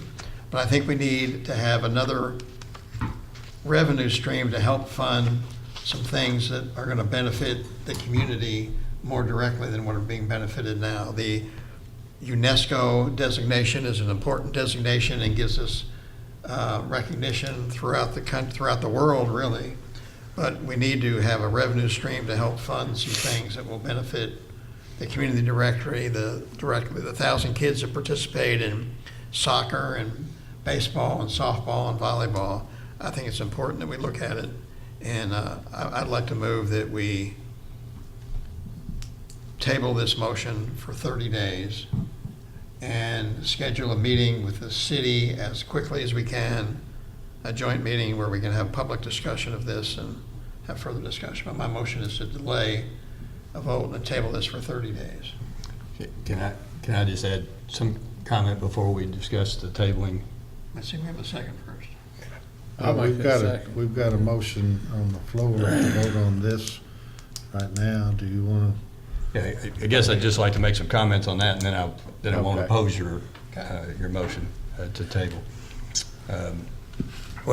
First thing I want to make sure that everyone understands is we're talking about a transient tax, and a transient tax, as Commissioner Bartleman said, is not a tax that is paid by local residents, but rather it's kind of like us selling our lemonade stand. It's a way to capitalize on how cool of a community we are, because people do want to stay here, and it's a way to increase the revenue we get because we are a place that a community that people want to visit, and we do have a lot of hotels, and very few communities in Western Kentucky have as many hotels as we have. So in numbers, generally, the 6% tax that Commissioner Bartleman talked of last year, it produced $2.2 million. 1.1 of that, so one half of that, 1.1, went to the Joint Tourism Commission. So if we were to create two separate commissions, and the city were to say, well, we want our own commission and we're going to do a 3% tax too, that would generate another 1.1 million if we have the same hotel usage for our community to use. And this is important, that those dollars, they can't be used on fixing flooding, they can't be fixed on anything but dollars that relate to tourism, because they're brought in from tourism. And as we have been studying the sportsplex and soccer and baseball, that there is activity and there's lots of tourism. There's lots of hotels that are generated usage that are used from those activities. So, but I also was cautioned earlier in the week. We heard a presentation from the governor, and he talked about the Japanese phrase about "don't be the first bird out of the woods," because that bird gets shot. I might be the first bird out of the woods on this one, because I know change does. It scares people, it frightens people, and so I agree that this is something we need to work through with the city. It does concern me that we would take too long, because as you're saying, it costs us $92,000 a month. I'm willing to take a $92,000 gamble if we can get them on board and work together. Yeah, but I would agree, and I would second your motion to take. Okay. Now you said, let me ask you this as far as the discussion. You said table it for 30 days. Do we want to artificially sort of pick or would it be better to just say we'll table it until we decide that we're ready? Yeah, I'd kind of like it on the agenda. Whatever date that is. We've got a joint meeting with them, and that the sports stuff's on that, so we need to just get Like June 3rd. maybe add this to the agenda. 14th, is that it? 18th. 18th. Would that be our meeting? With the city. June 18th. or that's the joint meeting is in June 18th? Yeah. No, our meeting, our first meeting in June, that's when we table it. Okay, so our first meeting in June will be June 10th. Okay. Do you want to table it to then? Till June 10? Right. And then we try to, and we'll vote on that, and then we'll try to schedule a meeting with the city before June 10th. I know we have one scheduled The 18th. the 18th, but let's try to schedule a meeting with them before that to discuss it. Okay. Yeah, I think that'd be good. In fact, when I checked around on this, Grayson County and Litchfield are two entities that have separate tourism commissions, and when I called to interview them, they were actually using the same phone, and their offices were right next to each other. So I think there's certainly a lot of room to try and do something together. All right. So the motion then is to table this until our next meeting, Our first meeting in June 10th. June 10th. June 10th. I'll second that. Okay, any more discussion? All in favor, aye. Aye. Opposed, no. And then we'll make an effort Carries. to have a joint meeting with the city prior to June Yeah. 10th. Okay. All right. Okay, so Commissioner Bartleman, you made the motion to table it Right, to June the 10th, right. and then I'll second. you seconded it. All right. Jailer, are you here on this thing from Livingston County? Is that why, or are you just here with us? Here, we had half the agenda was ours, and I'm sitting in. Half the, I'm aware of what you have. you're here for something else as well? you- We had just numerous employees coming in. Oh, I see. Okay, all right. Well, all right, we'll just wait on that a minute then. I don't want to forget there it sits. Let's see, we've got, I put on the agenda for today a discussion about this Energy Communities Alliance. I went with Commissioner Wilson from the city to Washington DC and met with that group, 2-day meeting to learn about, this is a group, you've got, I think your packet, yeah, packets have information, I guess you've seen those, so you know what it is, but the public doesn't. It's a group of nuclear waste communities, and they get together and they work with the Department of Energy, about the energy management, nuclear waste management. It's I think a good group. I've checked out with, I talked with the folks at USEC, at our nuclear facility, waste facility, and they believe it's a good program. Everything looks good to be a part of that and benefit from the information that they have. And as we learn, I think you learn a lot from, talking to other people that are in similar situations. And so they have invited, I guess you'd say, asked if we want to join. The city is also interested in joining. It's a $2,800 price tag to join. And so I personally think it would benefit us probably more than the $2,800 price. But there's also, I have forwarded an inquiry to PACRO as to whether they believe that this would be a suitable expenditure for some of our PACRO money that we have banked.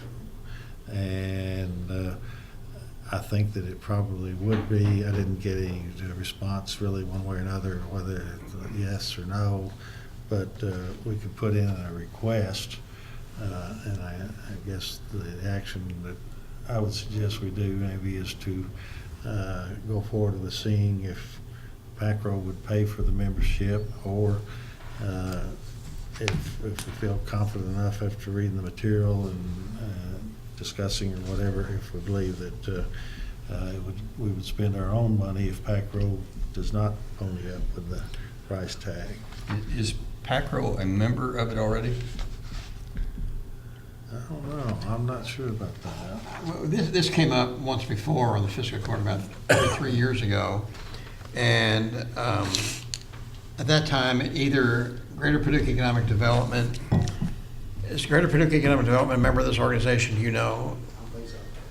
Either the city of Paducah or Greater Paducah Economic Development was a member, and we questioned whether or not we really needed to join since they already were members. But 2,800, I mean, it's kind of a lobbying group is what it really is, and I think it helped give us a voice, I guess, and, you know, it's not a lot of money. I mean, I don't want to waste money, but. Yeah, I was pretty impressed with the speakers that we had and it draws attention. I think it registers on Department of Energy's scale and waste management folks. And I would entertain a motion to, I don't know if you want to. I'll make a motion, we join the Energy Communities Alliance and try to get use our PAC road money. If not, we'll pay for it ourselves. Right, there's the motion and a second. I'll second. All right, any further discussion? It's something you think we ought to do? Yeah, I think. And we can join for 1 year and see what we think, and don't join next year. You went to the convention. If you think it's a good idea, I'm in support. Okay. All right, any further discussion? All in favor, aye? Aye. Opposed, no? All right, we'll do that. Let's see, there's a discussion about the Ballard County Highway 60 widening. I received a communication from Judge Todd Cooper and Ballard, Judge Executive. The Kentucky Transportation Cabinet, if we've got information in there about it, Mr. Doolittle and I met with Kyle Pope, with the Kentucky Transportation, the engineer, this afternoon, along with another gentleman from Transportation. It's a project of widening or increasing the roadway at Highway 60 going into Ballard County, making it a 4-lane, or there's a possibility they would just do a 2-lane, but they'll take out that, I think they call it Dead Man's Curve that's out there, after you go through, is that La Center? No, it's before La Center. After you go through Cable. After Cabell, isn't it? Yeah, that sharp to the left hand turn and then back to the right. And so what it's being asked, Steve, was it, did he say is what, $12 million project? Almost $50 million. Almost 50, okay. Only 6 miles long. That would pick up from Hobbs Road in McCracken County to Kentucky 310, which is between La Center and. Is that bypass La Center? Well, that's all still part of the. Is that part of this, what they want? It doesn't go that far. Okay. It just takes a 4-lane project out past Kettle.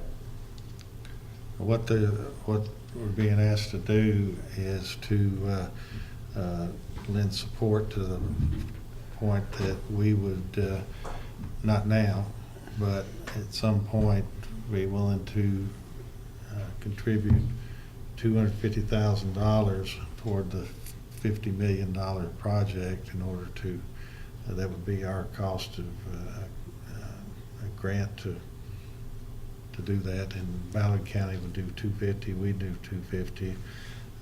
It'd be quite a project, bringing revenue in the building of it, but also then, of course, having that, I think, generate revenue for years to come as well. And it's one of those things where I think we can help our sister county in Ballard, and I feel like it would be a good thing to do. And it is part of that road in McCracken County, the beginning part. Yeah, it's tough. You remember the beginning where it was showing? Yeah, it was where the current 4-lane ends. Oh, that's right, Just yeah. past you said, right at about Hobbs Road, but just basically imagine that project being picked depth for another 6 miles. I can't, well, next down there, it's just past, just past Hobbs Road. So is this gonna be part of their build grant? Be part of a single build grant that has 2 counties. So, they asked was we contribute $250,000 to a $500 or $50 million project. Payable over the course of the project, which would be 3 to 5 years long. Sounds kind of like a no-brainer, doesn't it? Yeah. Now, we weren't asked to do any action on it, just to lend our support, and we can contact, I already told the engineer, I thought it's very likely that we would support that, and I told Todd Cooper, I thought it would be too, but we of course wanted to make sure everybody was on board with it. So we'll just contact them if that's, if we agree on that, and say we're with you. Okay. All right, let's see, Pinnacle Sports. We have somebody here from Pinnacle, or are we just going to discuss that? I think we're just discussing that. They submitted, so this is the contract that, so this is from Norm Gill's company, who we met with last meeting. And this was his contract for his further study of how we would use the sportsplex if we bought it, and what renovations we could make to it. But I think we provided a copy to everyone. So it sort of looked at the, to be used as a decision-making tool as to what the market feasibility of the sportsplex is across a wide platform of sports, using national and local data, and then critically assisting you with a purchase decision as to what a pro forma on operating the business would look like, or the operation. Since we really don't have a very good idea at this point, we know what the ownership has told us about basic costs, but this would provide us with one of those critical elements of understanding how much it would cost to operate a facility like this. I think it's information that would be helpful to us. And I would. Is this in an order later, or do we would make the motion now? I don't know. I didn't see. Is it an order? We did not include an order for later, but that's not to say that we, after you discuss it, that can't be done. Well, I would move that we authorize the county judge executive to enter into the contract with Pinnacle Indoor Sports for the evaluation of the sportsplex. For a second. I'd like to second that for discussion. Okay. And I read it, but I don't remember. Do you remember how long he told us it'd take to do this? He said it could take up to 90 days. And just because we're looking at it and everyone else isn't, it looks like it's a $21,000 contract. Is this just for the sportsplex, or is it for McCracken County?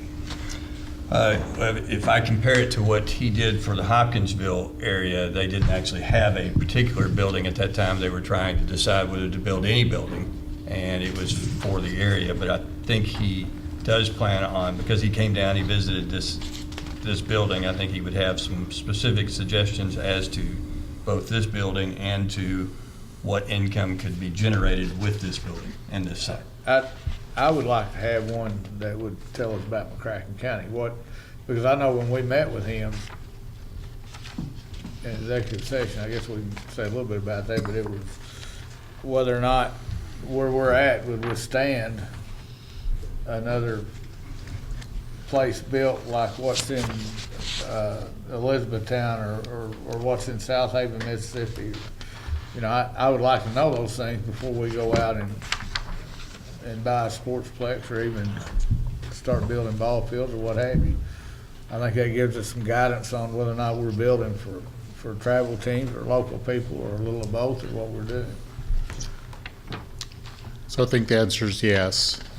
It is the agreement is very specific to the sportsplex in the surrounding acreage. But I think when you look at it, I don't know why the information about the market and the need for the facility and leading you through those decisions, why that's not portable. I don't think that part is particular just to that site, that if something else in the community were chosen, that part of the information wouldn't be valid. Probably the part that probably limits its usability is the 3-year pro forma for actually that building. But then again, that might be useful too, as you might have, if another facility or something else came into focus later, that we at least understand what are the things we need to look at to operate a facility like that. How is this different than what the city's doing? Well, it's cheaper. I think it's about $700,000 cheaper. I mean, theirs is more extensive than what we're doing. I mean, I kind of would like to see how it lines up with the cities. I mean, you know. and there's other expenses involved too. They charge for travel and per diem, room and board. I think you're probably right. He probably does charge for the expenses, but. Yeah, during that visit, it said, I'll tell you what I do not understand why, if we're looking at buying this property that's been run as a sportsplex for years, to me, I could think of things simply, I guess, but best way to know what at least some indicator of what the potential is of the building is what has it raised in the past. And as I understand it, the owners won't provide that information. And so if I'm getting ready to buy something that I want to use for the benefit of the community, and I'm thinking, well, I need to know how much usage there would be, and the owners won't say how much usage there was, how much money they made or lost, what were the numbers of the kids or adults, participants that came in there,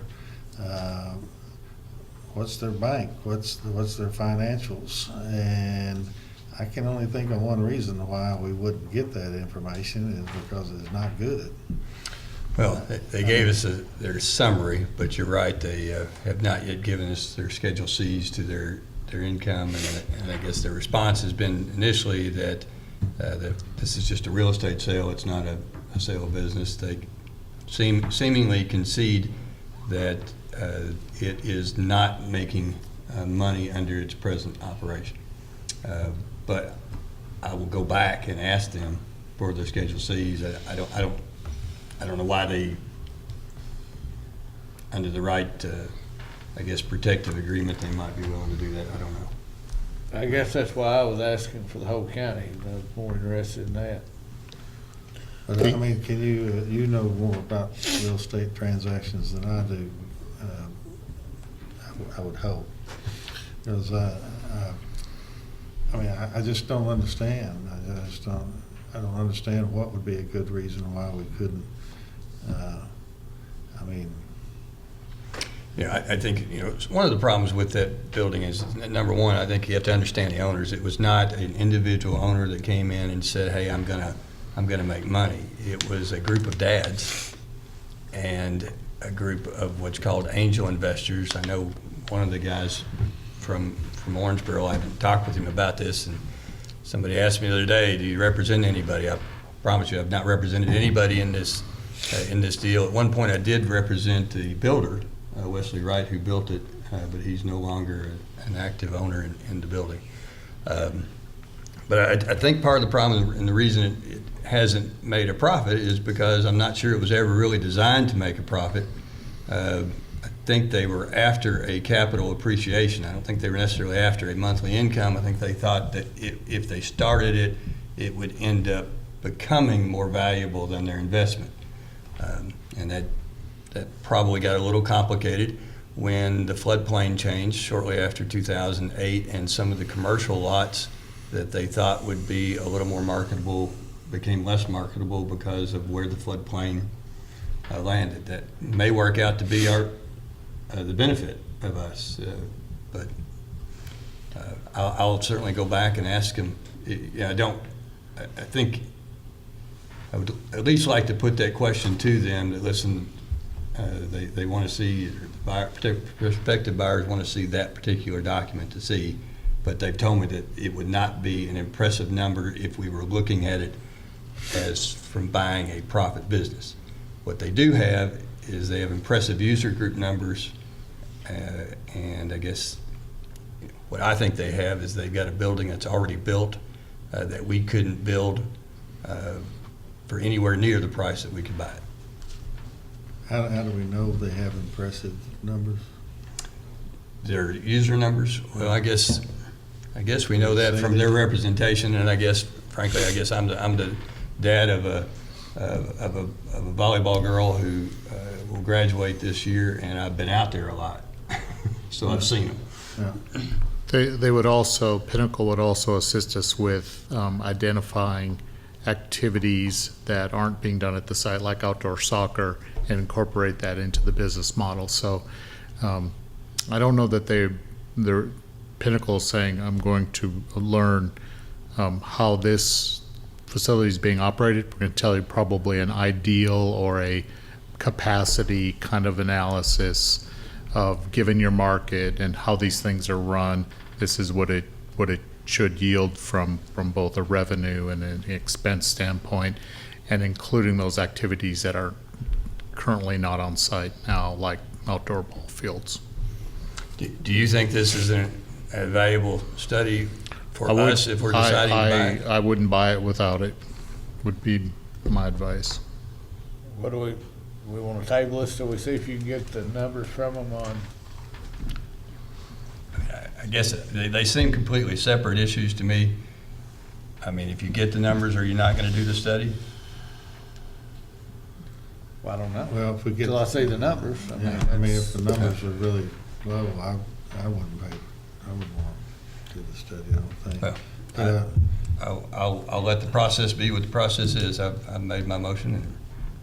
I have one concern, is that we're told that there's another buyer at the doorstep. If we contract this study and 2 weeks from now or a month from now it's sold, what happens to our study? The only way I have to protect you, or suggestion, not me, the only suggestion I have to protect you from a potential buyer of property while you're studying it is to spend the money for an option while you study it, or make an offer and make the offer contingent upon some time to do due diligence. I don't know that they wouldn't be interested in that, but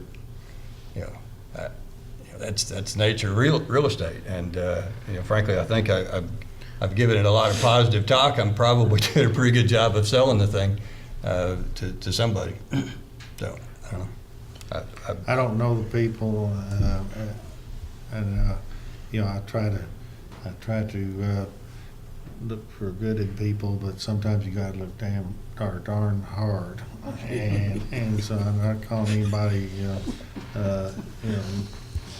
saying they're not credible or anything else, but I sat on the criminal court bench for a while, a minute, as they say these days. I sat for a minute, and people will, let's say, maybe exaggerate, or maybe they could be mistaken, or maybe they could just be lying out, right out.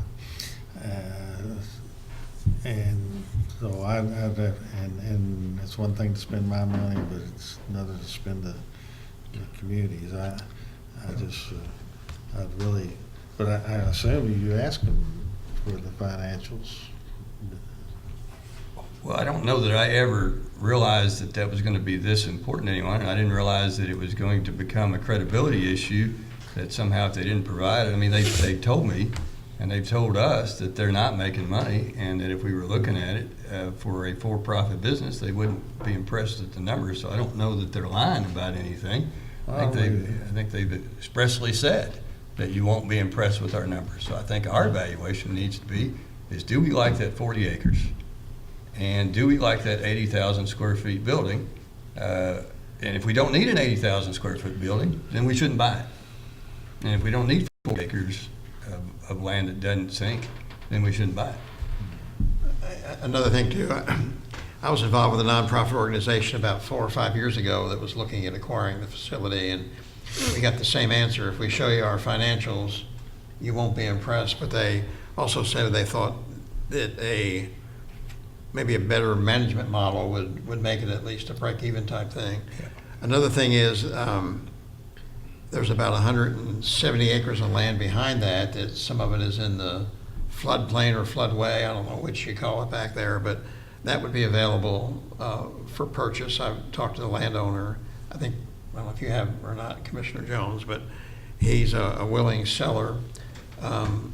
When we had a meeting a couple of weeks ago, Commissioner Jones, we were told that most of the flooding occurs in the early spring, and it usually doesn't affect tournaments and athletic events. And they said really flooding of a property, as long as it's not a fast-moving stream of water going through, really helps stabilize property. So some flooding would not be detrimental to it. Again, I think we need to I don't think we can do recreation alone. We need to do it with the city. And I wonder if this is another issue that we put on the agenda for a meeting we have with the city between now and June 10th, and try to get them to have some kind of an agreement that this would be, it might not be their first choice, but it would be a viable investment.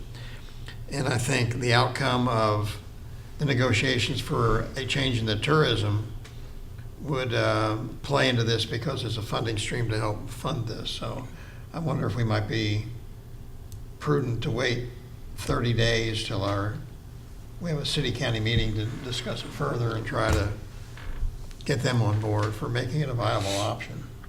There's a lot of different options being thrown around by the city. They're talking about development downtown. I can predict what the city will do is they will want to expand this to property that is included in the city limits, and that's probably what cities are supposed to do. But go back to say, none of these things make money. Elizabethtown doesn't make money. Right. I mean, it lost $1 million. Yeah. The Carson Center, I doubt it makes money. The Convention Center doesn't make money.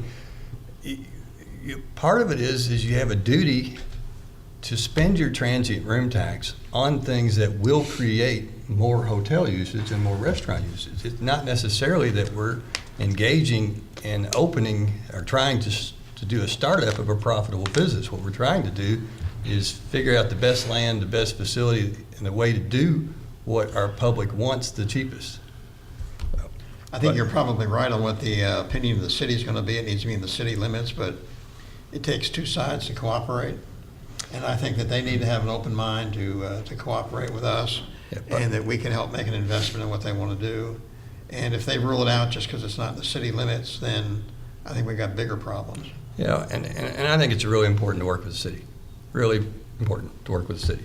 But sometimes a way to work together is say, okay, I'm going to take care of soccer and volleyball. You go take care of baseball. It doesn't have to necessarily be all kumbaya. Right. We can divide labor and go do things. And I think that's what we need to do in this arena. But I know I'm wearing you guys out. Well, it's a big decision. The other thing too is, of course, we can spend spending the money for the study, and it's $21,000 to do this market study, and maybe it'd be very valuable. But it also kind of pushes us down the road of saying, okay, we got $21,000 in this now. Have we now decided that that's our soccer complex? Say it comes out where it's, and as government, we don't have to make a profit.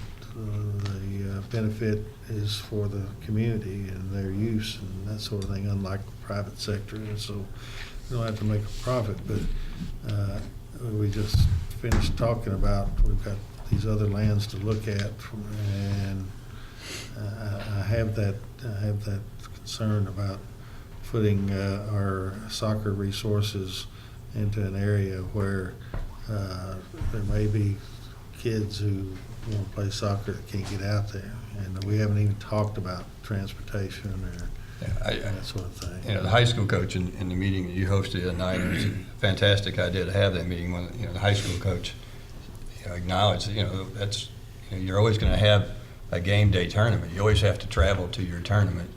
And there probably is a need for practice fields in neighborhoods where children can walk or ride their bike to the practice field. But you pretty much, I mean, I grew up in Ohio County. I mean, you know, you play baseball in Hartford, and then one day you play baseball in Centertown. You know, that's the nature of having the game. Somebody's got to go to somebody's town to play the game. I will say this about Hartford. It had one baseball field and one swimming pool, and I never really thought about needing an 80,000 square foot building, and I'm sure my dad didn't as he was parenting me, or any soccer fields. That town has a sign that says the home of 2,000 people and a few soreheads, and it had it back then in 1971, and it still has that sign, the home of 2,000 people and a few soreheads, because they haven't thought to do anything like this. So I think this is important if we want our community to grow. Well, so there's a motion and a second on hiring them for $21,000 to do the study. Any more discussion? Call the Ready to question. vote on it, or do you want to? Was there you wanted to table it? Did you say, or you had said I really that you don't. would ask them for more? I'd feel uncomfortable voting against it. I'd like us to table this until our June 10th meeting so we can discuss it with the city and not assume what their answer is going to be, but find out what their answer is. And that maybe that would give us time to maybe even negotiate some with Pinnacle to see if they could reduce the scope in some way to be a little bit less expensive.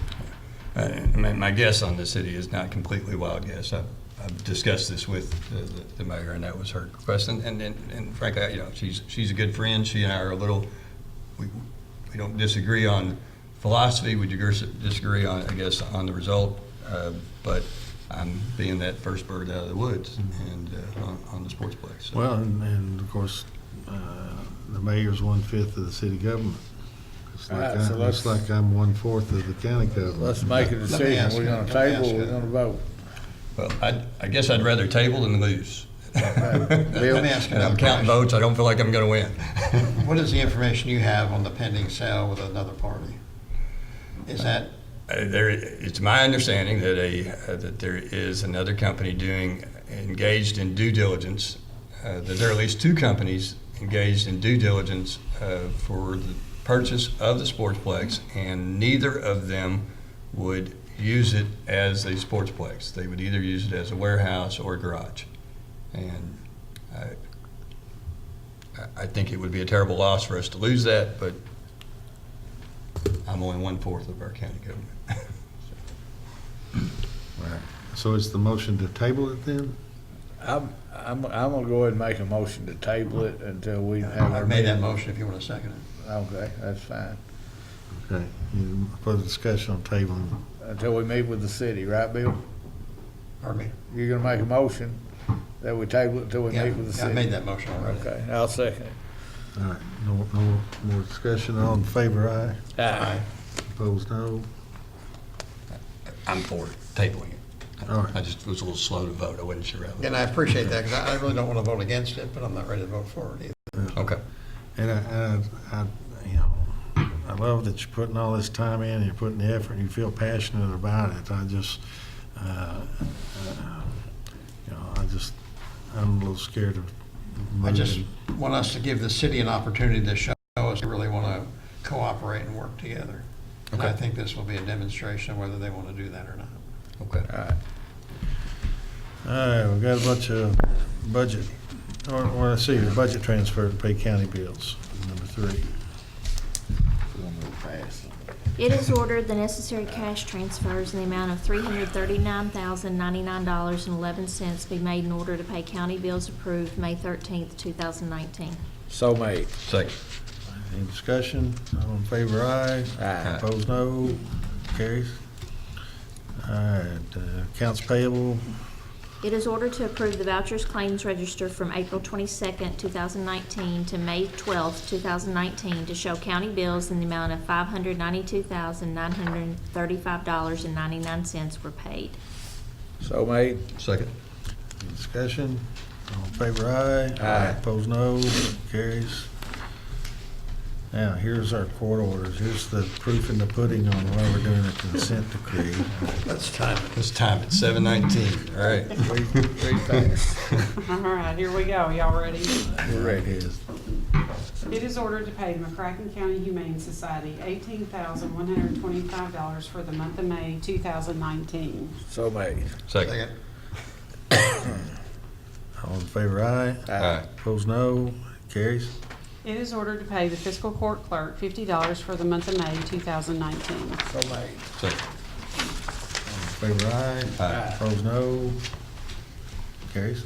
It is ordered to approve the monthly distribution to the McCracken County Conservation District for May 2019 in the amount of $2,446.92. So made. Second. Who was that? Bill and Eddie. Any discussion? All in favor, aye. Opposed, no. Carries. It is ordered that Julie Griggs, County Clerk, be credited for 135 1/2 sick days covering the period of January 1st, 1984 through August 31st, 1986, and September 1st, 1991 through December 31st, 2014, all having occurred prior to her taking office as the elected county clerk. So made. Second. I've got a question. Do we have, I feel uncomfortable, do we have documentation of all that? Mhm. The only question I have Kathy, is, in the past, it's always been approved when somebody terminated employment. Did you terminate employment in 96 for a couple years? 86. 86, I'm sorry. Yeah, I worked here from 81 to 84, or 84 to 86, and I left for 5 years, and then I came back in 91, and I've been back since 91. I mean, my only question is, in the past, we've always, since I've been on the fiscal court, we always approved it when somebody left, and it should have been approved in 86, when you left. What The should sick have days been should have approved? been My approved. days? In 86. My When you sick left for days should 5 have been years. approved? Pardon me? My sick days should have been approved? Is that what you're They saying? should have been approved when you left in 86, I think. Oh, And was a sick leave policy the same in 86 as what it is now? I don't know. I don't think any of us know that. Huh? I don't know that any of us know. So you kept track of sick days? Somebody Again, kept track of I them? hate to question, but I have no question about the September 5th of 91 through 2014. What I have a question on is whether it's the January 1st, 84 to 86. You have a question as to whether it was already approved, or as to whether Well, you're there's saying records because- of it, I or think what he's saying, what? because you terminated employment and were gone for 5 years, did they not pay you for the sick time then? That's what you're... Right. Oh. Again, we don't know what the sick policy was back in 86. Is this the same thing as what we went through? Yes, sir. We credit, it's not pay, it's credit. Let me for bring the some time. illumination to this. They're not paid. and Right, they're- it's and credited to your So retirement. it's really been in recent years where at the time they quit, we read in or get terminated or retire, that we read in how many sick days they have. Back in the 80s, it was less common. They would read it years later, or even up into the 2000s. They'd read this order years later that so-and-so had so many sick days and they're ready to be put into the retirement system at this time. So there was this philosophical shift that's occurred. We used to just read them at the time the employee retired, but now we actually do it. Currently, if somebody left yesterday, we'd read it into the fiscal order at the next fiscal court meeting. What we, so I don't know what we can do about that. That was just kind of the practice. back then. But in the recent past, this is how we've handled Matt Carter, who continued on working, John Hayden, who else, treasurer? I think there have been others. David Knight. Well, they were David continuous- Knight, for example, They were yes. continuous employment, though. It's only, again, I just want to be Well, it's been consistent. continuous employment with her also since 1991. Right, I've got no question about that. Well, so when- I just when- think and that so wasn't I the think- practice back then. So when you terminated, when you quit, whatever, in 86 and did not hire back into 91, you apparently then you did not take your retirement at that time, because that would have been the time that they would have credited. They would say, you would have said, hey, I want to take my retirement. And so somebody would have said, well, you got this much sick time to credit toward retirement, I would think, and that's the way it works. Right, but it wasn't commonly done until they actually retired. Yeah. So you would see these, we'd see these fiscal court orders go through from employees that hadn't been here for 15 years. Well, they finally get around to retiring, Mhm. and you'd see the sick day credit get approved by the fiscal court. So in the past, we had a situation where if somebody discontinued employment for the county in 1990, and then they retired in 2010, they would approve the sick leaves. And you have no idea what the sick leave policy was from 84 to 86? I know what it was in 2000. But we have proof that we owe this, or? Well, it's not that we owe it. I mean, everybody's gonna get a check, Well, right? she need proof, she needs credit. It goes towards my Right. retirement, yeah. Yeah. Again, we said that the former coroner had to have documentation, he couldn't prove it. Do we have written documentation on, I'm uncomfortable asking these questions, but I hope you That's understand okay. what Go I just want to be ahead. It doesn't consistent in what bother we've done me. in- No, that's in what fine. we've done in the past. Again, I've got no, as long as we have documentation from 91 to 2014, I have no question about that. What I have a question Mhm. is 84 to 86. And Well, what I the sick mean, leave I- policy was in 86. I feel like there is, Kathy, she's the one that, the bookkeeper, she got it all together. But, I mean, if you want to do like you did before and table it until, I mean, I don't care. Don't feel uncomfortable about it. I want you all to do Well, what you I think feel we is want to treat it necessary. the same way we treated Right, Dan. right. Yeah, why That's don't we table fine. it? That's fine.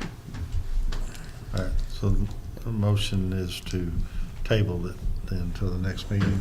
Yes. Get the Okay. approval. All right, all in favor? Aye. Opposed, no? All right, table. And again, let's try to find out what the sick leave policy was from 84 to 86. Is that somewhere? Maybe. They may have been on their own, they were on their own payroll Yeah. at that time, and it may not have even been fiscal court's policy at all. Things were a little loose back in the day. All right. we'll I figure mean, I don't something know if it has anything to do with it, but yeah, I mean, like we were our own separate entity, kind of. I mean, But you were in CERS at that point, that Mhm. entity was. You just So graduated high school. exactly. They should be able to tell us whether or not they participated in the sick leave program, shouldn't they, at the state level? And I know for a fact they did, but they could have had a different policy than the fiscal court did with regard to sick leave days granted. Well, we're gonna table it, we'll see what we can figure out. Okay. Again, I don't question 91 to 2014, but It's the 84 to 86. Right. Yeah. All right. E, I just want to be consistent in questions we That's raised fine. Yeah. previously, if you Yeah. understand. That's fine. It's all good. It is ordered to approve the payments for the McCracken County election officers for the May 21st, 2019 primary election. So made. Second. all in favor, aye? Aye. Opposed, no? All right, carries. It is ordered to approve the payments for the rental of polling locations for the May 21st, 2019 primary election. So made. Second. All in favor? Aye. Opposed? That carries. It is ordered to approve the McCracken County Clerk's financial statement for February 2019. So made. Second. All in favor, aye. Aye. Opposed, no. It is ordered to approve the McCracken County Clerk's financial statement for March 2019. So made. Second. All in favor, aye. Aye. Opposed, no. Carries. It is ordered to approve the McCracken County Clerk's April 2019 report of monthly ad valorem tax collection and distribution for $646,700.48. So moved. Second. I think we just picked one. Yeah. All in favor, aye. Aye. Opposed, no. Yeah, this carries. It is ordered to approve the McCracken County Clerk's April 2019 deed transfer tax report for $23,408.95. So made. Second. All in favor, aye. Aye. Opposed, no. Carries. It is ordered to pay Julie Griggs, McCracken County Clerk, $11,583.90 for tax bills for motor vehicles and boats. In accordance with Resolution 340, Section 3, the Kentucky Department of Revenue has certified the total number of motor vehicle and boat accounts for McCracken County was 77,226 as of January 1st, 2019. The county clerk is paid 15 cents for the calculation of a tax bill for each account. So made. Second. All in favor, aye. Aye. Opposed, Can I ask a no. question about that? Uh-huh. I don't have a problem with that, but are we kind of paying ourselves? Since we handle the budget, all your fees come back to us, are we kind of paying ourselves for that? Well, yeah, I mean, it comes from the state. The 11,500 though comes from the county, right? I mean, I understand what we're doing, but are we paying Oh, ourselves? yeah, because the amount amount of the vehicles comes from the Right. state, but yeah, it's all kind Are of. we technically paying ourselves? We're writing you a check, then that money technically comes back to us, right? Fee billing comes Right. back. Okay. Right. I want to clear to the public that you're not taking that home with you. No, no, absolutely Make that not. clear, yeah. It is ordered the following 2019 summer laborers be hired effective May 20th, 2019 at the McCracken County Road Department at the rate of $10 per hour less statutory deductions.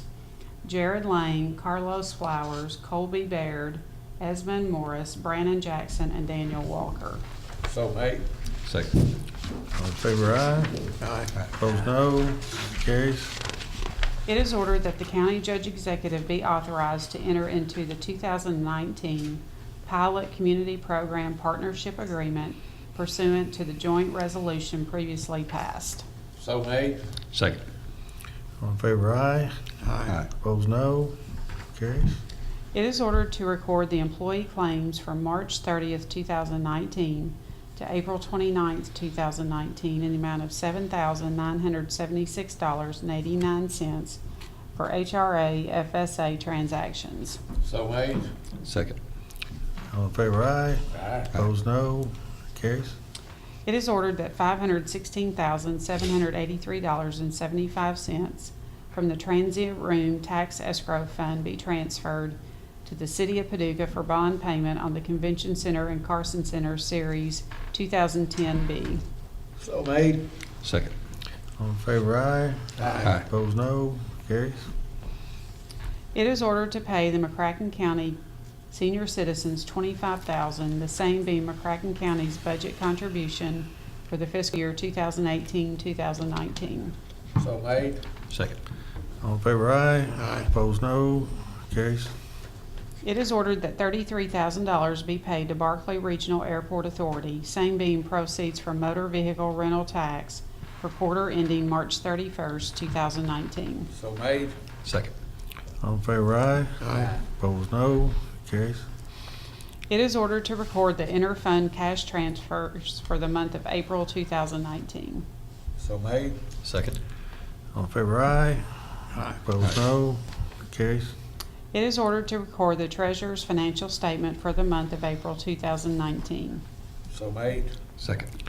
All in favor, aye. Opposed, no. That carries. It is ordered that Deputy Keith Mick resign from the Sheriff's Office May 17, 2019. It is further ordered that Keith be paid for 1 vacation day. So made. Second. All in favor, aye. Aye. Opposed, no. Carries. It is ordered that Resolution Number 2019-04 be passed, representing the official action of the McCracken County Fiscal Court in the following regards. 1. Communications of the county's approval of the terms contained in their interlocal agreement for fire and rescue services between the City of Paducah and the McCracken County, setting forth the specific rights and duties of each governmental entity and the emergency response providers acting under the governmental authority of each. 2. Expressly authorizing the McCracken County Judge Executive to execute the interlocal agreement on behalf of the county. So made. Second. All in favor, aye. Aye. Opposed, no. Carries. It is ordered to accept the termination of McCracken County Deputy Clerk Tracy Jones effective May 2nd, 2019. She has 10.5 vacation days to be paid and 5 sick days to be credited to the Kentucky Retirement System. 2 weeks severance pay will also be granted to her. So made. Second. I heard your lips smack. when Yeah, I you did. said- I'm not gonna say anything. Okay. Go ahead. All in favor, aye. Aye. Opposed, no. That carries. It is ordered that effective May 15th, 2019, Michael Toon be hired as a full-time McCracken County Deputy Clerk at an annual salary of $28,000 less statutory deductions. So made. Second. All in favor, aye. Aye. Opposed, no. That carries. It is ordered to pay Cornerstone Detention Products, Inc. in the amount of $42,010 for the replacement of the existing pneumatic swinging security door locks at 11 locations throughout the McCracken County Jail. So made. Second. All in favor, aye. Aye. Opposed, no. Carries. Was this a bid, was it? Did we get a bid on that, or is it a Yes, extension of a contract? it was a bid. As a bid, the work's been completed for a long time Okay. now. Thank you. Okay. Why? It is ordered that, after proper notice via advertisement and 5 solicitations, written sealed bids were accepted on May 9th, 2019 at 9 a.m. for replacing metal roofing on the shop and equipment shed at the McCracken County Road Department. All bids were taken under advisement. So made. Second. All in favor, aye. Aye. Opposed, no. That carries. It is ordered the bid be accepted and awarded to Rudd's Home Improvement and Roofing in the amount of $38,965. So made. Excuse me, Judge. Yes. I learned from the engineer late this afternoon that Rudd's Home Improvement has withdrawn their bid, and they were the only bidder on the job. Oh. So we're Can going they to do have to rebid it. Can they withdraw their bid? There was no bid bond on it, so there won't be any point to accepting this bid. They're not going to sign a contract with us. They had an error in their bid, a substantial error. I don't have experience with the bidding process, but I think I would suspect that that's an offer and So- withdraw it before it's accepted. Why was there not a bid bond? Isn't that normal in bidding processes? Probably wouldn't have done it for the amount we were expecting bids in the $50,000 to $60,000 range. When we saw this one come in, had a suspicion that was a very good price because it was far below our estimate we had received, and Randy notified me late this afternoon that they withdrew their bid. We had obviously not acted on it yet. And they made a at our mistake on point. it, is that what they said? Yeah. They used they bid the wrong materials. What, Okay. what are we roofing? A shed, one of the many buildings at the road department that we keep equipment under. So what should our action be? Do we defeat the motion, or do we remove the, what should our action be? Don't read the order. It's already been ordered, read, and first and seconded. There's, Well, we had a motion, nobody seconded it. I interrupted before. That's for lack of a second. Sorry. All right. I guess that's your call. I thought maybe it was. I appreciate any help I can get. What was it? Dies for lack of saying. That's right. Okay, thank you. All right, AA. It is ordered to accept the resignation of full-time deputy jailer Troy Neely effective April 18th, 2019. He has no time accumulated. So made. Second. All in favor, aye. Aye. Opposed, no. Carries. It is ordered to accept the resignation of full-time deputy jailer Jake Mason effective April 21st, 2019. He has 1 vacation day to be paid for and 2.5 sick days to be credited to the Kentucky retirement system. So made. Second. All in favor, aye. Aye. Opposed, no. It is ordered to accept the resignation of full-time deputy jailer Thomas Argo effective April 27th, 2019. He has no time accumulated. So made. Second. All in favor, aye. Aye. Opposed, no. That carries.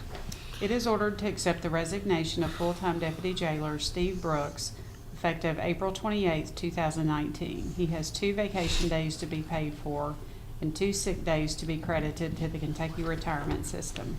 So made. Second. All in favor, aye. Aye. Opposed, no. Carries. It is ordered to accept the resignation of full-time deputy jailer Chase Jones effective April 28th, 2019. He has no time accumulated. So made. Second. All in favor, aye. Aye. Opposed, no. Carries.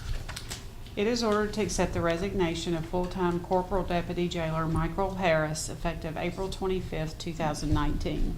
He has no time accumulated. So made. Second. All in favor, aye. Opposed, no. Carries.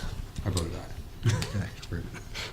It is ordered to accept the resignation of full-time deputy jailer Jessica Fortner effective May 5th, 2019. She has no time accumulated. So made. Second. All in favor, aye. Aye. Opposed, no. That carries. It is ordered that full-time deputy jailer Jace Bryant be terminated effective May 2nd, 2019. He has 29.5 vacation days to be paid for and 12 sick days to be credited to the Kentucky retirement system. So made. Second. Is that our dog abuse suspect? It's heroes. Yeah. All in favor, aye. Aye. Opposed, no. Carries. It is ordered to accept the resignation of Ashley Sanders, Receptionist Public Relations Director, effective May 3rd, 2019. She has no time accumulated. So made. Second. Question, where did she work? What department, what agency? The jail. Okay.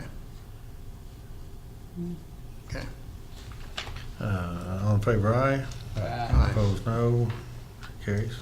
It is ordered that effective April 29th, 2019, Joseph Pike be hired as a full-time deputy jailer at an hourly rate of $12 per hour, less statutory deductions, all of which are subject to further order of the court. So made. Second. All in favor, aye. Aye. Opposed, no. Carries.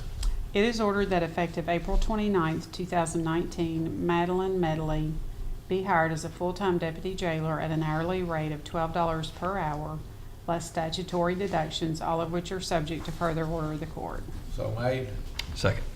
All in favor, aye. Aye. Opposed, no. Carries.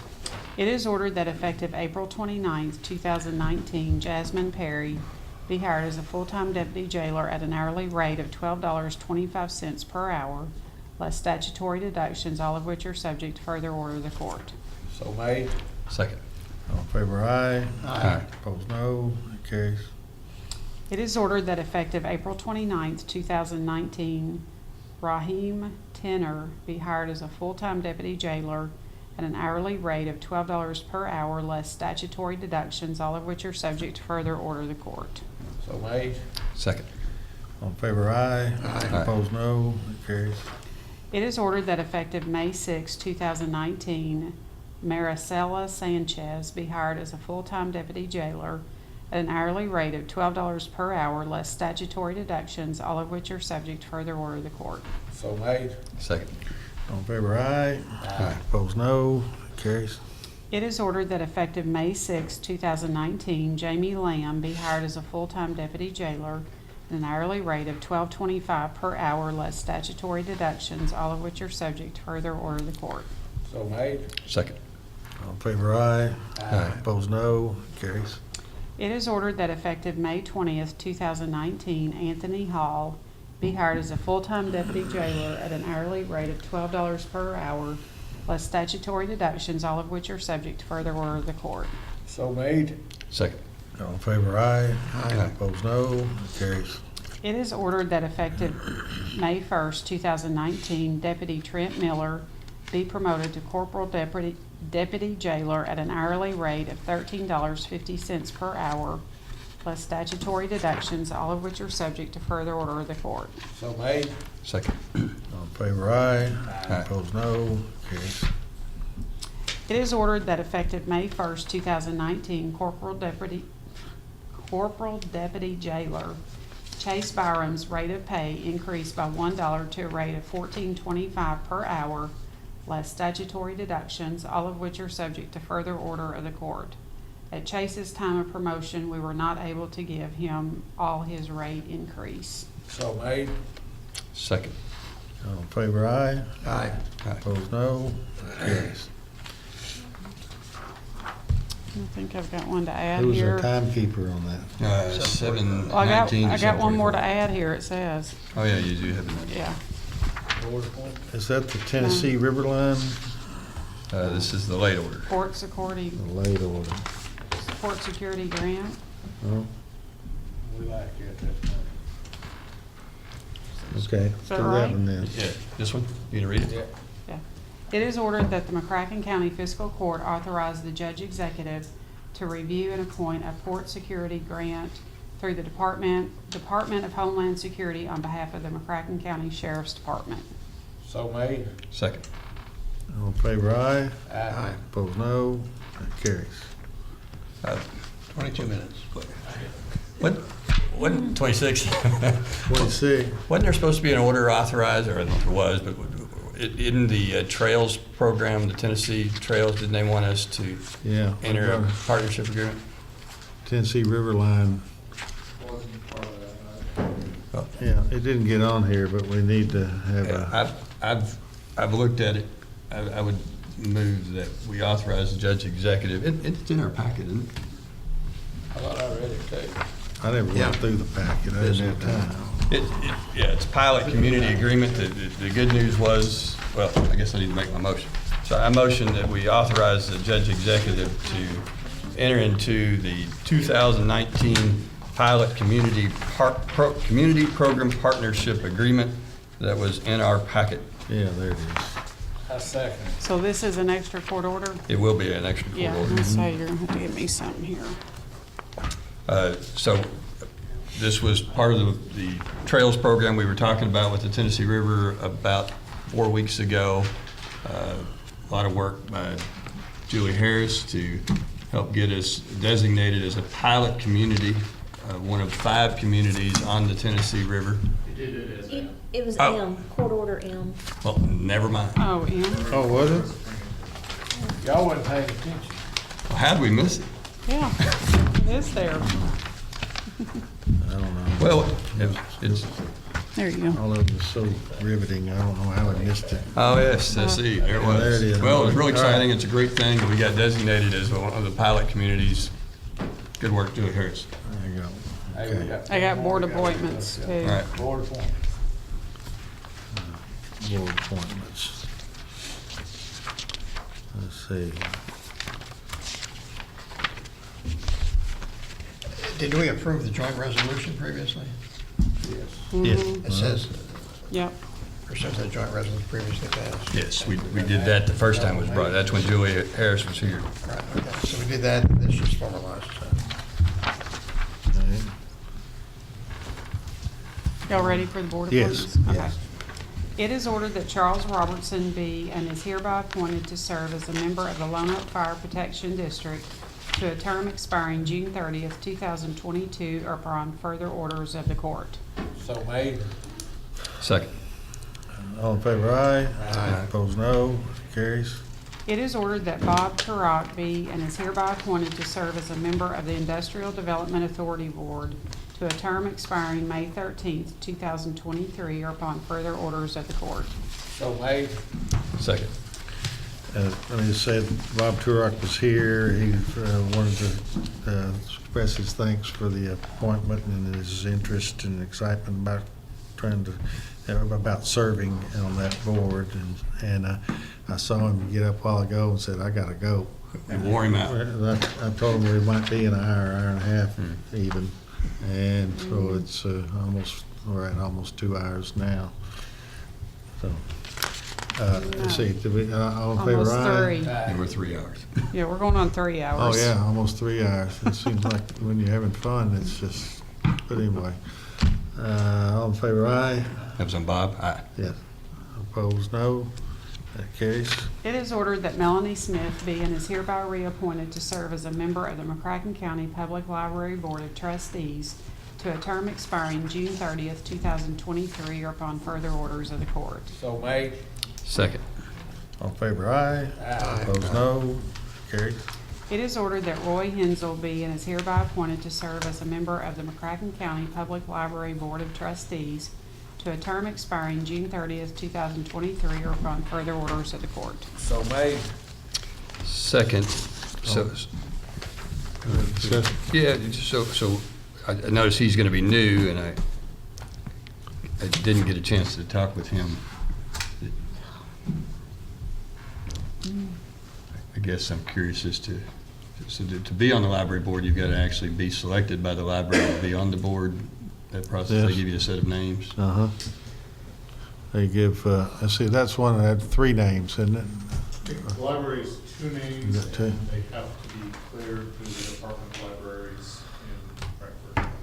Well, I know him personally, know him well, and I think he'll do a really good job. I didn't get a chance to talk with him. I'm always interested in the library because they seem to be the best funded organization in the county. Other than the interested- Tourism Commission. Other than our other half of the Tourist Commission. I'm always interested. It's a great library, and I'm interested to see what they'll do with their funds. You guys are getting cranky, it's getting late. I am a little cranky. All right, I don't know where we are. All in favor, aye? Aye. Opposed, no. That carries.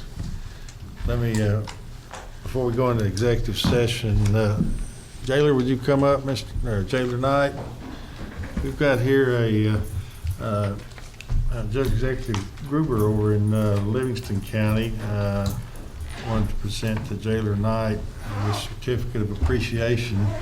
It reads, certificate of appreciation. This certificate is presented to McCracken County Jail for providing support and resources to the people of Livingston County during our time of need and distress during the flood of 2019. Jailer David Knight and McCracken County Jail personnel were a reliable asset during the flood fighting efforts, and the county is thankful to have had you as partners in this important operation. So they want to express their thanks. I bet you got a bunch more of those coming down the pipe. Doing a great job, and we all appreciate it. Now, let's see, we've got executive session. One's, let's see, find my cheat sheet here. Let's see.